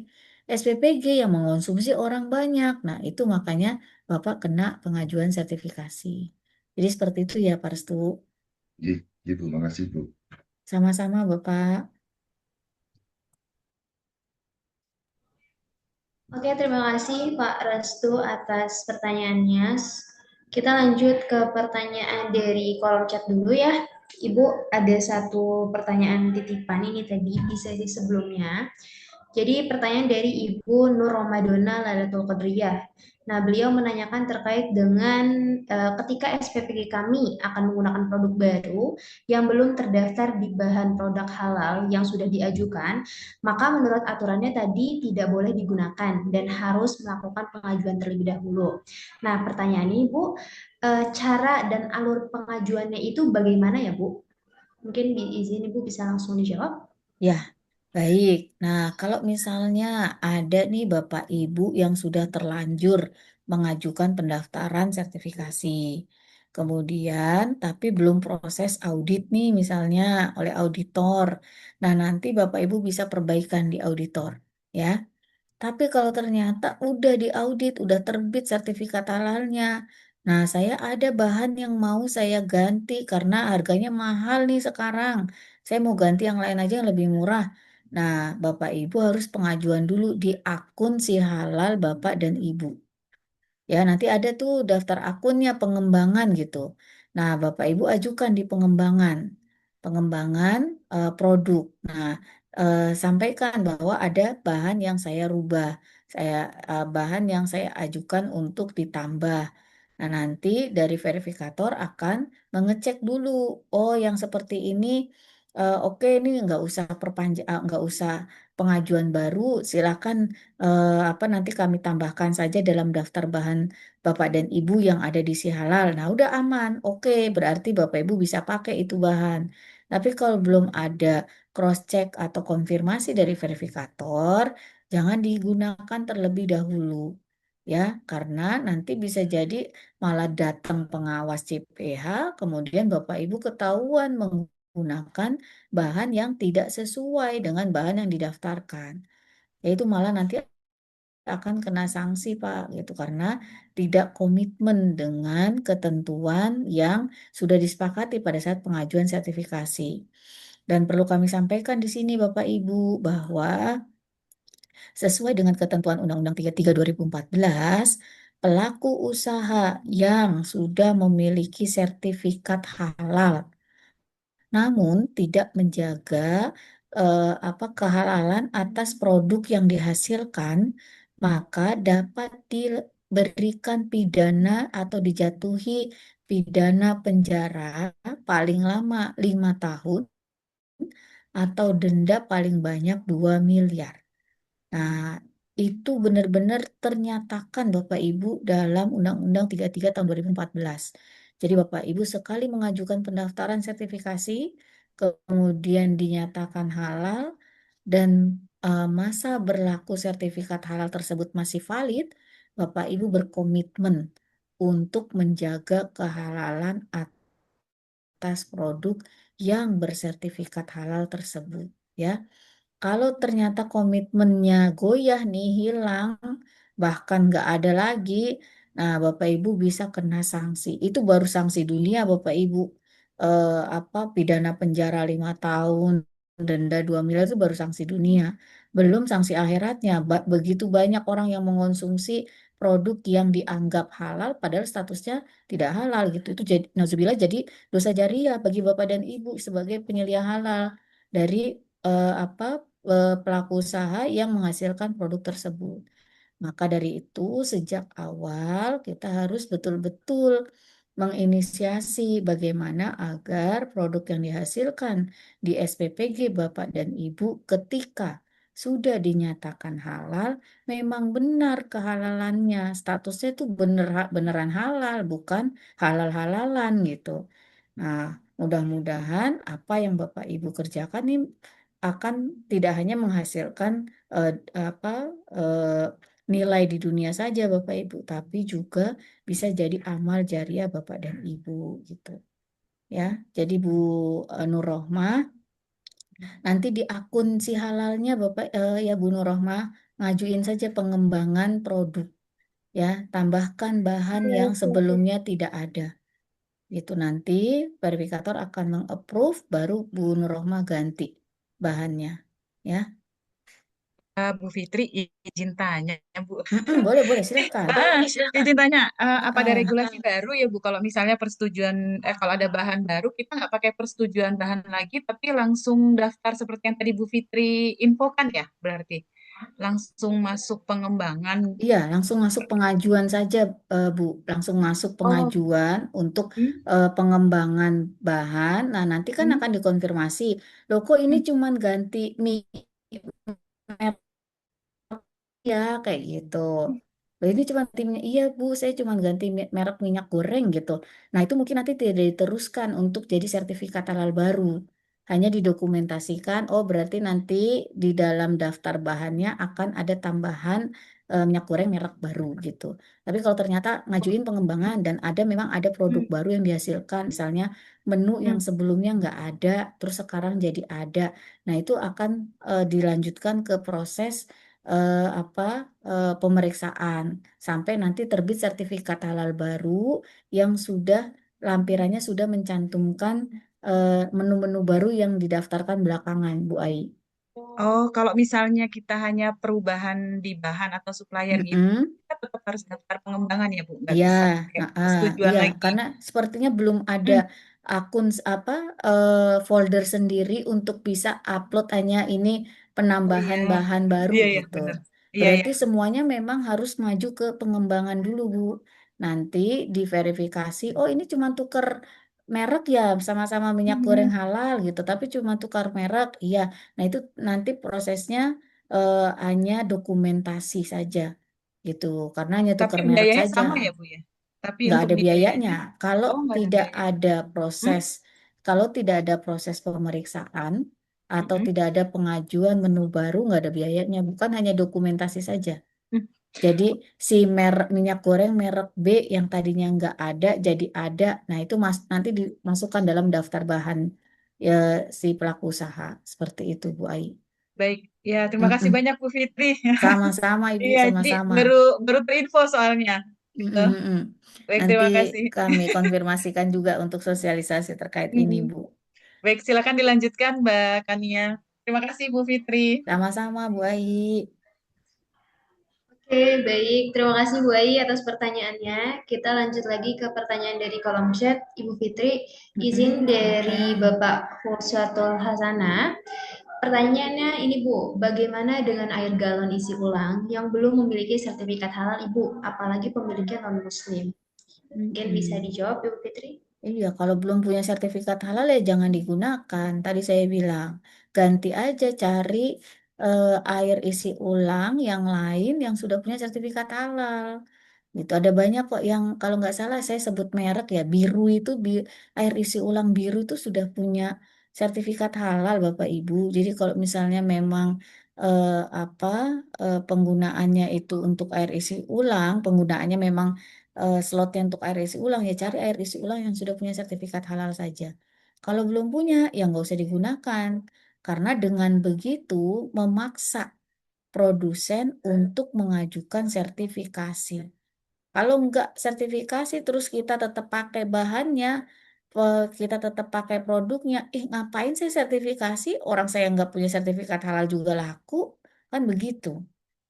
Nah, padahal ada ketentuan sanksinya, kemudian ditambah, tapi pelaku saya itu sebenarnya lebih takut sanksi tidak ada yang beli daripada sanksi nanti ditarik loh dari peredaran sama pemerintah gitu. Itu lebih takut sanksi nggak ada yang beli.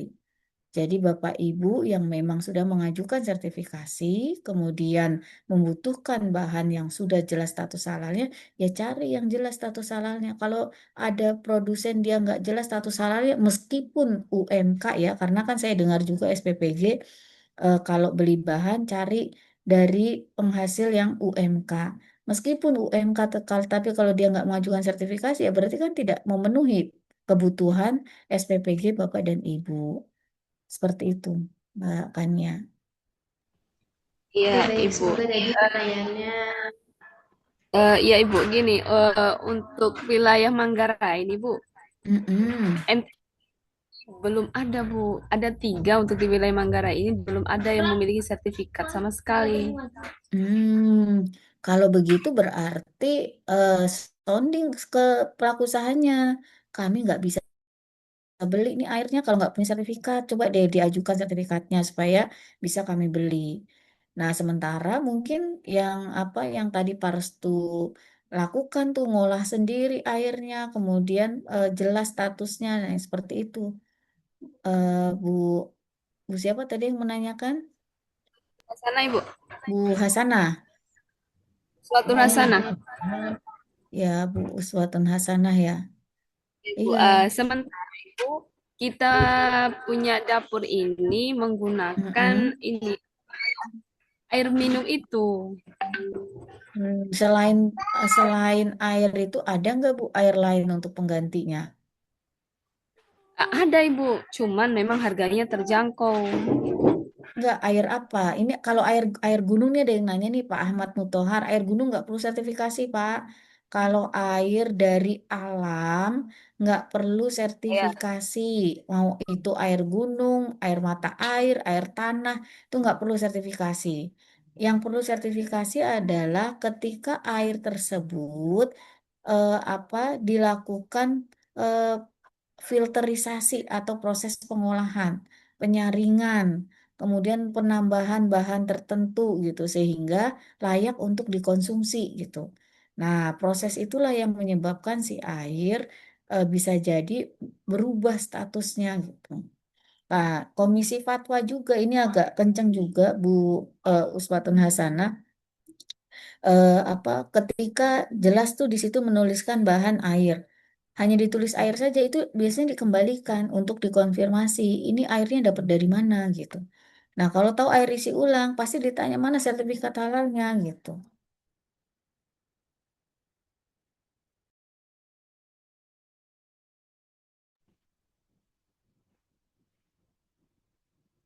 Oke, Ibu Kuswatul Hasanah, apakah ada respon lagi, Bu?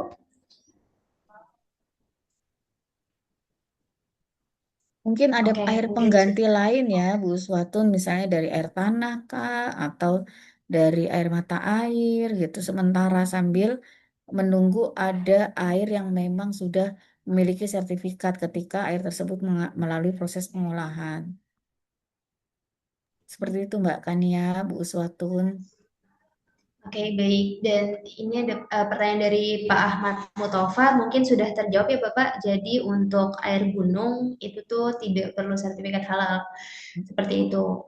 Mungkin kita masih ada waktu sekitar 15 menit nih Bapak Ibu sekalian. Kalau misalkan ada pertanyaan, dipersilakan Bapak Ibu untuk mengajukan pertanyaannya. Mungkin tadi ada beberapa materi yang memang Bapak Ibu bertanya tapi Ya, tidak masih terjawab, belum. mungkin bisa diajukan. Seperti itu Bapak Ibu sekalian.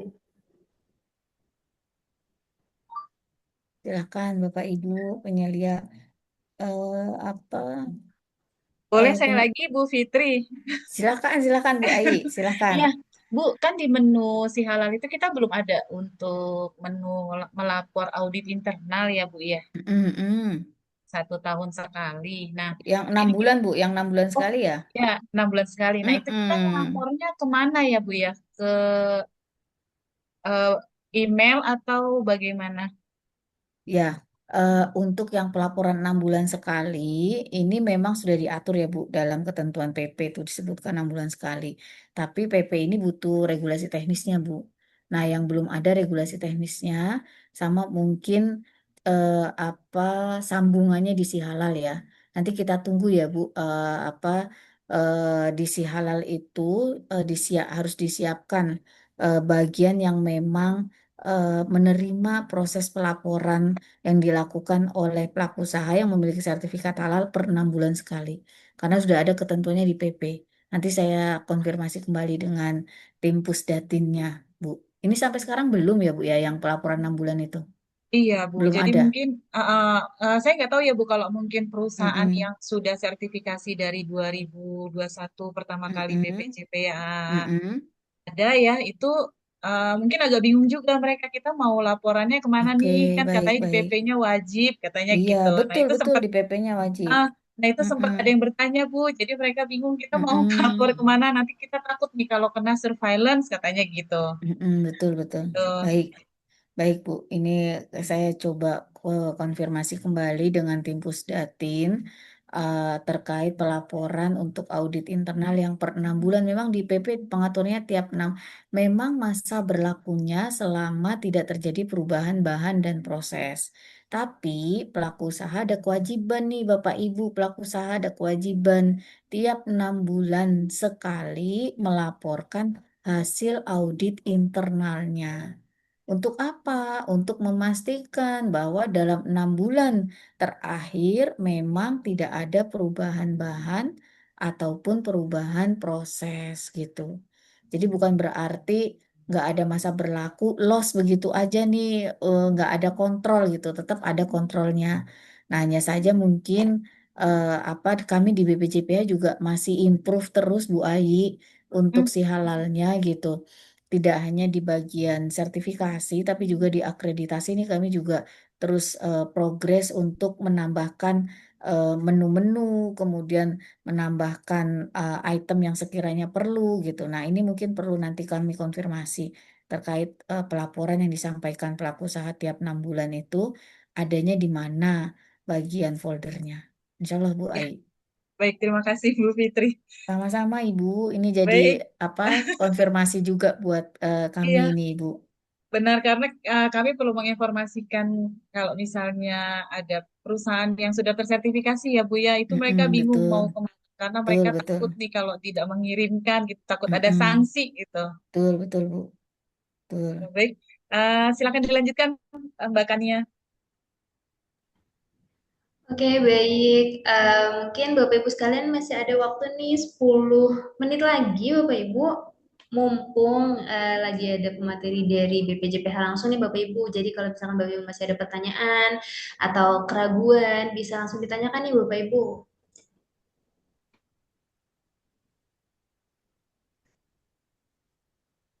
Kayaknya sudah tidak Sudah, ada lagi yang sudah ingin bertanya, paham Ibu. atau sudah kelelahan ini kan udah sore. Iya, Ibu. Mungkin Mm-mm, apa kita akhiri aja, Ibu? Oke, sebentar Ibu. Masuk nih mm-mm. satu Ya, ya pertanyaan silakan lagi. nanya dulu, silakan. Oke, dari Ibu Rida Astuti. Izin bertanya Hmm, Ibu, tadi dijelaskan pada persyaratan bahan halal disebutkan darah tidak boleh digunakan. Bagaimana status hati dan limpa ayam atau sapi yang secara biologis mengandung banyak darah? Apakah mm-mm, tetap diperbolehkan dan apa dasar ketentuannya ya Bu? Seperti itu Bu, mm-mm. bisa langsung dijawab. Baik, baik. Terima kasih Mbak Kania dan Ibu Rida ya, Ibu. Eh, Ketentuan halal dan haram itu berdasarkan Al-Quran dan hadis serta ijtima dari ulama berdasarkan fatwa dari ulama. Nah, ketentuan mana bahan yang halal, mana bahan yang haram di Indonesia menggunakan ketentuan yang diatur dalam Al-Quran, hadis, dan fatwa dari Majelis Ulama Indonesia. Nah, sesuai dengan ketiga ketentuan tersebut, darah yang haram itu adalah darah yang mengalir. Ya, jadi kalau menyembelih hewan kan ada darah yang mengalir tuh. Nah, darah yang mengalir itu yang tidak boleh dikonsumsi. Haram hukumnya. Tapi kalau darahnya apa membentuk padatan di dalam tubuh bahkan menjadi organ tubuh seperti hati, limpa gitu.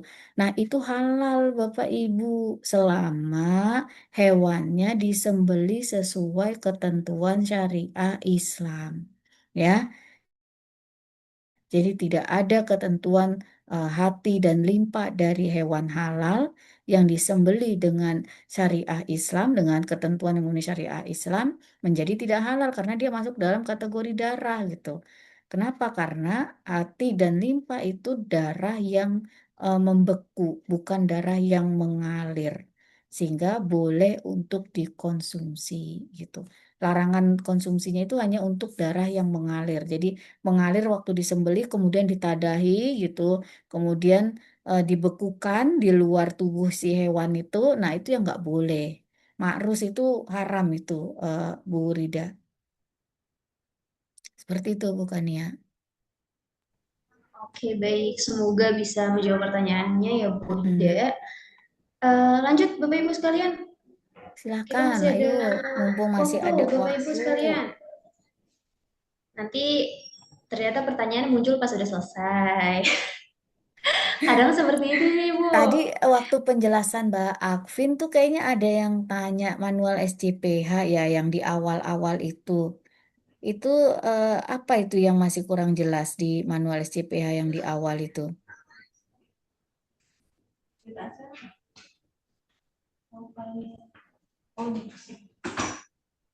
Nah, mungkin nih Bapak Ibu tadi yang nanya soal SJPH tuh Bapak Ibu bisa dipertanyakan lagi Mm-mm. kalau misalkan memang ada yang kurang jelas karena ini narasumbernya langsung dari BPJPH nih Bapak Ibu sekalian. Mm-mm.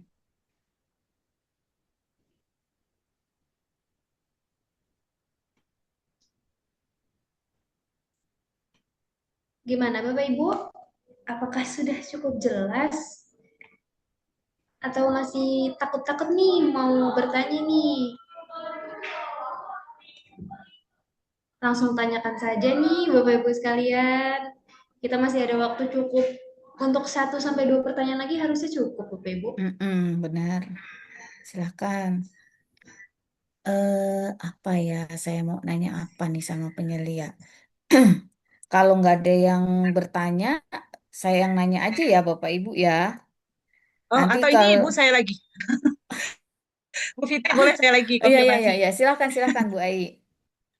Iya, Bu Fitri tadi sempat ada yang nanya, Mm-mm, kalau misalnya SPPG sudah dapat sertifikat halal, nah mm-mm. itu nanti apakah di omprengnya juga ditaruh logo halal? Katanya tadi itu Oke, sempat ada yang ya, Nah, itu bagaimana? Karena kan kalau di ompreng itu nanti dicuci ya Bu, nanti kan hilang di si betul. logonya itu. Oke, Nah, ya, itu seperti apa? mm-mm. Baik, baik Bu Ai. Ini sekaligus ini ya, saya sampaikan juga saya jadi teringat tentang ketentuan apa kemasan barang gunaan berupa kemasan.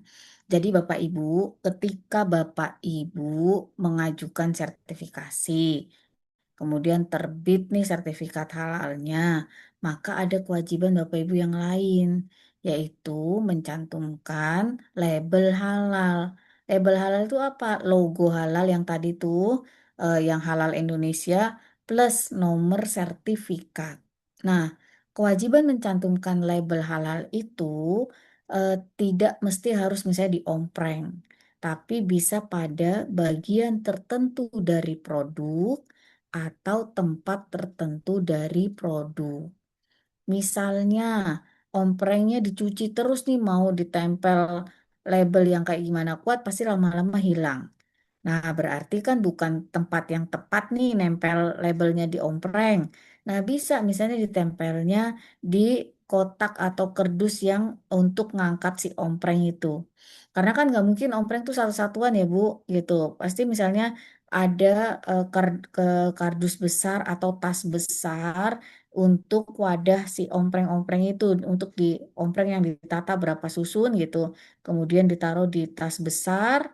Nah, tas besarnya Bapak Ibu bisa tempelkan label halalnya atau di pintu dapur apa pintu SPPG Bapak dan Ibu atau dibikin plang nih bahwa SPPG Bapak dan Ibu sudah bersertifikat halal dengan mencantumkan label halal. Itu juga sudah memenuhi syarat.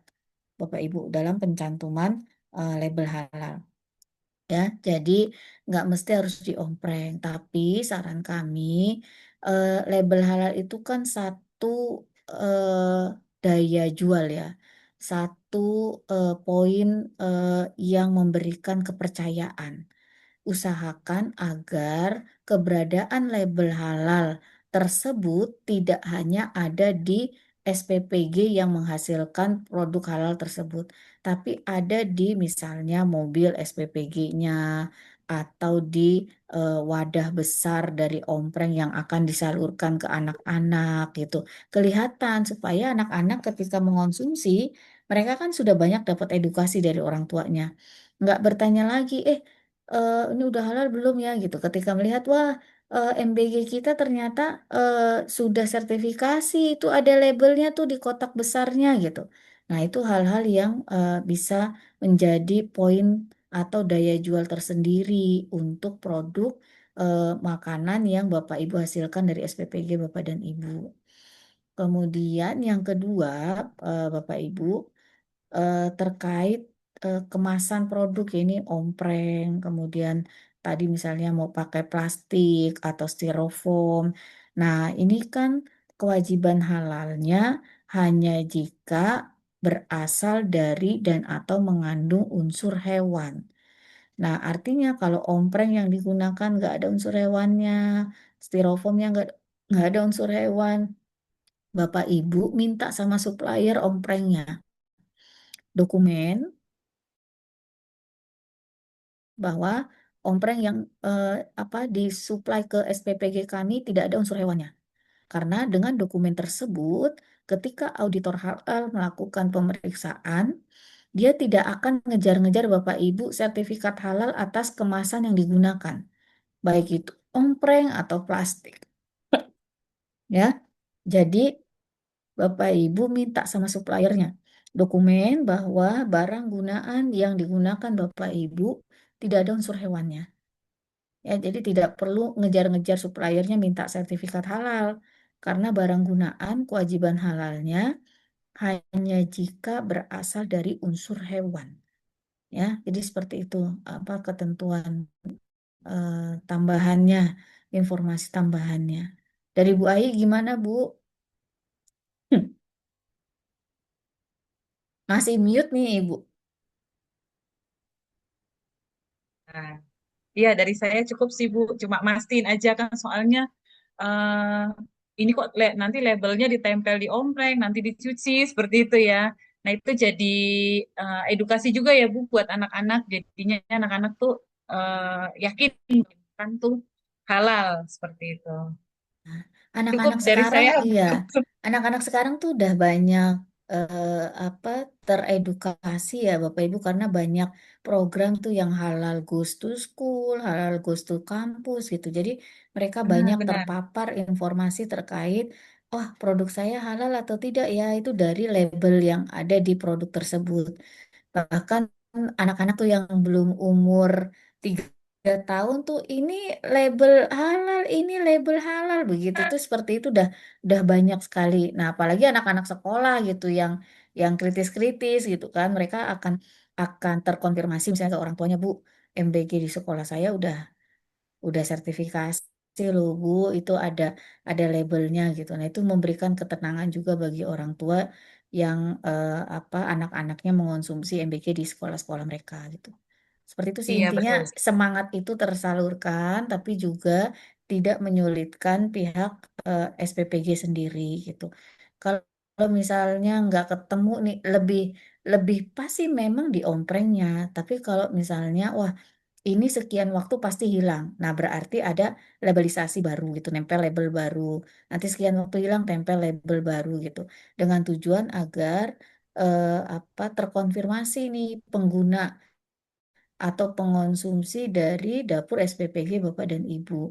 Tapi kalau sekiranya itu merepotkan, ya di tempat besar ompreng saja itu dicantumkan label halal dalam ukuran yang besar. Sehingga ketika diangkat ya kemudian masuk ke kelas gitu, kemudian dibagi-bagikan, anak-anak sudah cukup melihat tempat besarnya ada label halalnya. Seperti itu Bu Ai dan Bapak Ibu. Betul, karena sekarang kalau ke restoran pun anak-anak akan lihat itu sudah halal belum ya Bu, kayak gitu. Betul, betul. Kalau di seragam itu Bu, seragam relawannya bisa Bu. Ya, di seragam juga boleh, Pak. Tapi seragam relawan itu kan bukan produknya itu ya, Pak, bukan produknya SPPG. Jadi agak kurang pas gitu, seolah-olah tuh yang pakai seragam Yang itu halal. halal gitu. Itu sih bisa saja sih Pak buat sosialisasi, tapi persyaratan label sebagaimana tadi sudah saya sampaikan harus dicantumkannya pada tempat tertentu dari produk atau bagian tertentu dari produk atau kemasan produk itu Pak optionnya. Iya, Mm-mm. Masih lebih pas ditempel di SPPG-nya Pak di apa di bagian depan. depan SPPG gitu dibandingkan di baju karyawan gitu. Itu masih lebih pas di sana. Ya, makasih Bu. Sama-sama, Bapak.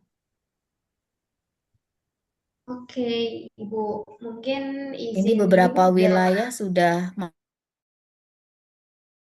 maghrib soalnya ini ya, Mbak Kania ya. Beberapa Iya, wilayah ini Ibu. sudah maghrib, iya. Udah mulai maghrib. Mungkin izin Ibu satu Mm-mm. lagi, berarti untuk logo halal Mm-mm. tadi dicantumkan di Mm-mm. pamflet menu juga nggak masalah ya Bu ya? Boleh, boleh, boleh di leaflet menunya Oke. boleh, label halalnya. Oke, baik. Udah terjawab Mm-mm. ya Ibu Afifah Amalia. Jadi boleh untuk dicantumkan di pamflet menu MBG-nya Mm-mm. seperti itu. Iya, lebih di satu tempat juga nggak apa-apa. Misalnya di leaflet menunya, kemudian di dapur SPPG-nya, kemudian di kotak besar yang digunakan untuk mengantar makanan itu boleh. Makin banyak Bapak Ibu mempromosikan label halal, makin banyak Bapak Ibu sebenarnya mempromosikan produk SPPG Bapak dan Ibu sendiri gitu. Baik, seperti itu ya Bapak Ibu sekalian. Semoga tadi pertanyaan dari Ibu Afifah menjadi penutup untuk sesi kali ini Ibu, karena sudah menunjukkan pukul 17.22 juga. Mungkin sebelum menutup, Bu Fitri silahkan untuk bisa memberikan closing statement-nya Ibu. Baik, terima kasih Mbak Afifah. Terima kasih Bu Ai dan Bapak Ibu peserta pelatihan penyelia halal pada sore hari ini. Luar biasa ya, apa semangatnya sampai sore masih tetap mengikuti gitu. Mudah-mudahan Bapak Ibu selama pelatihan diberikan kesehatan sehingga Iya. apa dalam menerima materi, menerima informasi itu dapat tertangkap semuanya dengan baik. Kenapa? Karena dengan bekal selama pelatihan inilah Bapak Ibu nanti pada saat implementasi harapannya sesuai dengan ketentuan yang ditetapkan. Kenapa? Karena sudah diberikan bekal sebelumnya gitu. Jadi nggak ngeraba, ibarat orang jalan, udah nggak ngeraba-ngeraba lagi, udah tahu kapan belok kanan, kapan belok kiri, kapan harus lurus gitu. Nah, seperti itu. Untuk bisa seperti itu, maka Bapak Ibu harus benar-benar menangkap, memahami apa yang disampaikan selama pelatihan ini. Mudah-mudahan Bapak Ibu dengan Bapak Ibu sebagai penyelia halal, maka Bapak Ibu tidak hanya mendapatkan pendapatan di dunia saja, tapi juga bisa menjadi amal jariah bagi Bapak dan Ibu. Dan mohon untuk tetap menjaga komitmen dan integritas sebagai penyelia halal. Karena di tangan Bapak Ibu menjadi dasar keputusan bagi Komisi Fatwa dalam menetapkan kehalalan satu produk. Itu mudah-mudahan Allah memberikan kemudahan, memberikan kelancaran atas niat baik Bapak dan Ibu semua gitu. Mungkin dari saya cukup selamat bekerja Bapak Ibu, mudah-mudahan lancar dan sukses apa yang Bapak Ibu niatkan dan cita-citakan. Saya mohon maaf selama penyampaian ini jika ada hal-hal yang kurang berkenan. Saya cukupkan ya Bapak Ibu pembahasannya dengan mengucapkan hamdalah, alhamdulillahirabbil alamin. Bila taufiq wal hidayah. Wassalamualaikum warahmatullahi wabarakatuh. Waalaikumsalam. Baik. Warahmatullahi wabarakatuh. Terima Terima kasih banyak kasih. Ibu Fitri atas kesempatannya. Sama-sama. Terima Terima kasih, kasih Ibu. Bapak Ibu. Sampai bertemu lagi. Assalamualaikum. Waalaikumsalam warahmatullahi wabarakatuh. Izin live Bu Ai, Baik, Mbak Silakan Bu Kania. Fitri. silakan Ibu Fitri. Silakan. Baik, Bapak Ibu sekalian, kita sudah di penghujung untuk sesi kali ini. Sebelumnya bagi Bapak Ibu yang memang masih ada pertanyaan, bisa mendiskusikannya bersama dengan fasilitator masing-masing. Saya sebagai moderator di sesi kali ini, mohon maaf apabila ada kesalahan dalam tutur kata maupun perbuatan. Sekian dari saya serahkan kembali ke Bu Ai. Saya pamit undur diri. Wassalamualaikum warahmatullahi wabarakatuh. Waalaikumsalam. Waalaikumsalam. Waalaikumsalam warahmatullahi wabarakatuh. Waalaikumsalam warahmatullahi wabarakatuh. Baik, terima kasih banyak Mbak Kania sudah membantu untuk moderator dari Bu Fitri ya terkait dengan materi regulasi Bapak dan Ibu. Jadi sekarang Bapak dan Ibu sudah mulai memahami nih apa yang harus dilakukan di SPPG saya ya. Baik, Bapak dan Ibu, tugasnya silakan didiskusikan dengan fasilitatornya ya. Untuk tugas diupload di tugas 1 ya. Bapak dan Ibu masuk login absensinya Bapak dan Ibu, kemudian ada menu upload tugas, silakan diupload di tugas 1. Silakan diskusi dengan fasilitatornya, bersedia sampai pukul berapa ya Bapak dan Ibu, disepakati bersama di dalam grup kecilnya.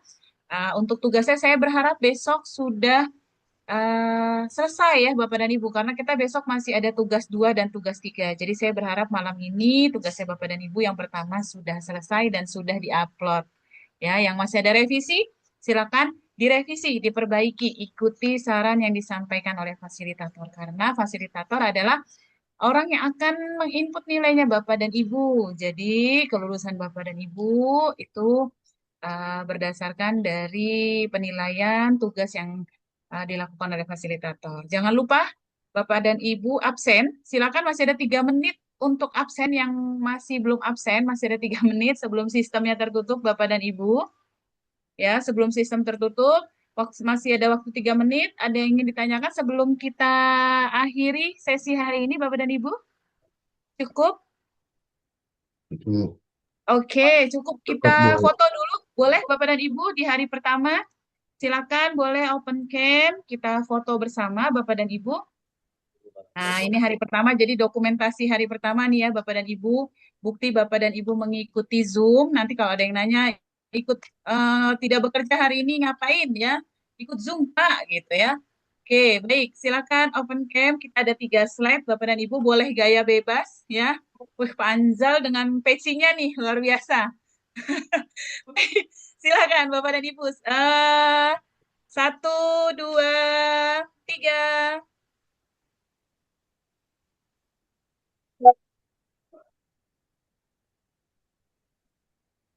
Oke, slide 1, slide kedua, Bapak dan Ibu. 1, 2, 3. Oke, slide yang ketiga, Bapak dan Ibu. 1, 2. Ibu Resa, 1, 2, 3.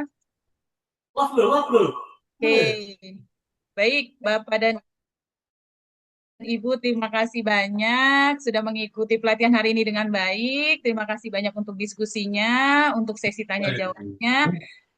Luar biasa. Kita tetap semangat untuk besok, Bapak dan Ibu, tinggal sehari lagi ya. Jadi silakan Bapak dan Ibu tugasnya dikerjakan. Jadi besok Bapak dan Ibu tidak punya tugas lagi. Ya, tinggal mengerjakan tugas yang kedua dan ketiga ya, untuk ini jadi sudah selesai. Baik, Bapak dan Ibu, mohon maaf lahir batin. Kita ketemu lagi esok pukul 7. Bapak dan Ibu besok lebih pagi pukul 7. Jangan lupa ya untuk materi yang selanjutnya. Baik, saya akhiri. Wabillahi taufiq walhidayah. Wassalamualaikum warahmatullahi wabarakatuh. Terima kasih banyak Bapak dan Ibu. Waalaikumsalam warahmatullahi wabarakatuh. Waalaikumsalam warahmatullahi wabarakatuh. Assalamualaikum.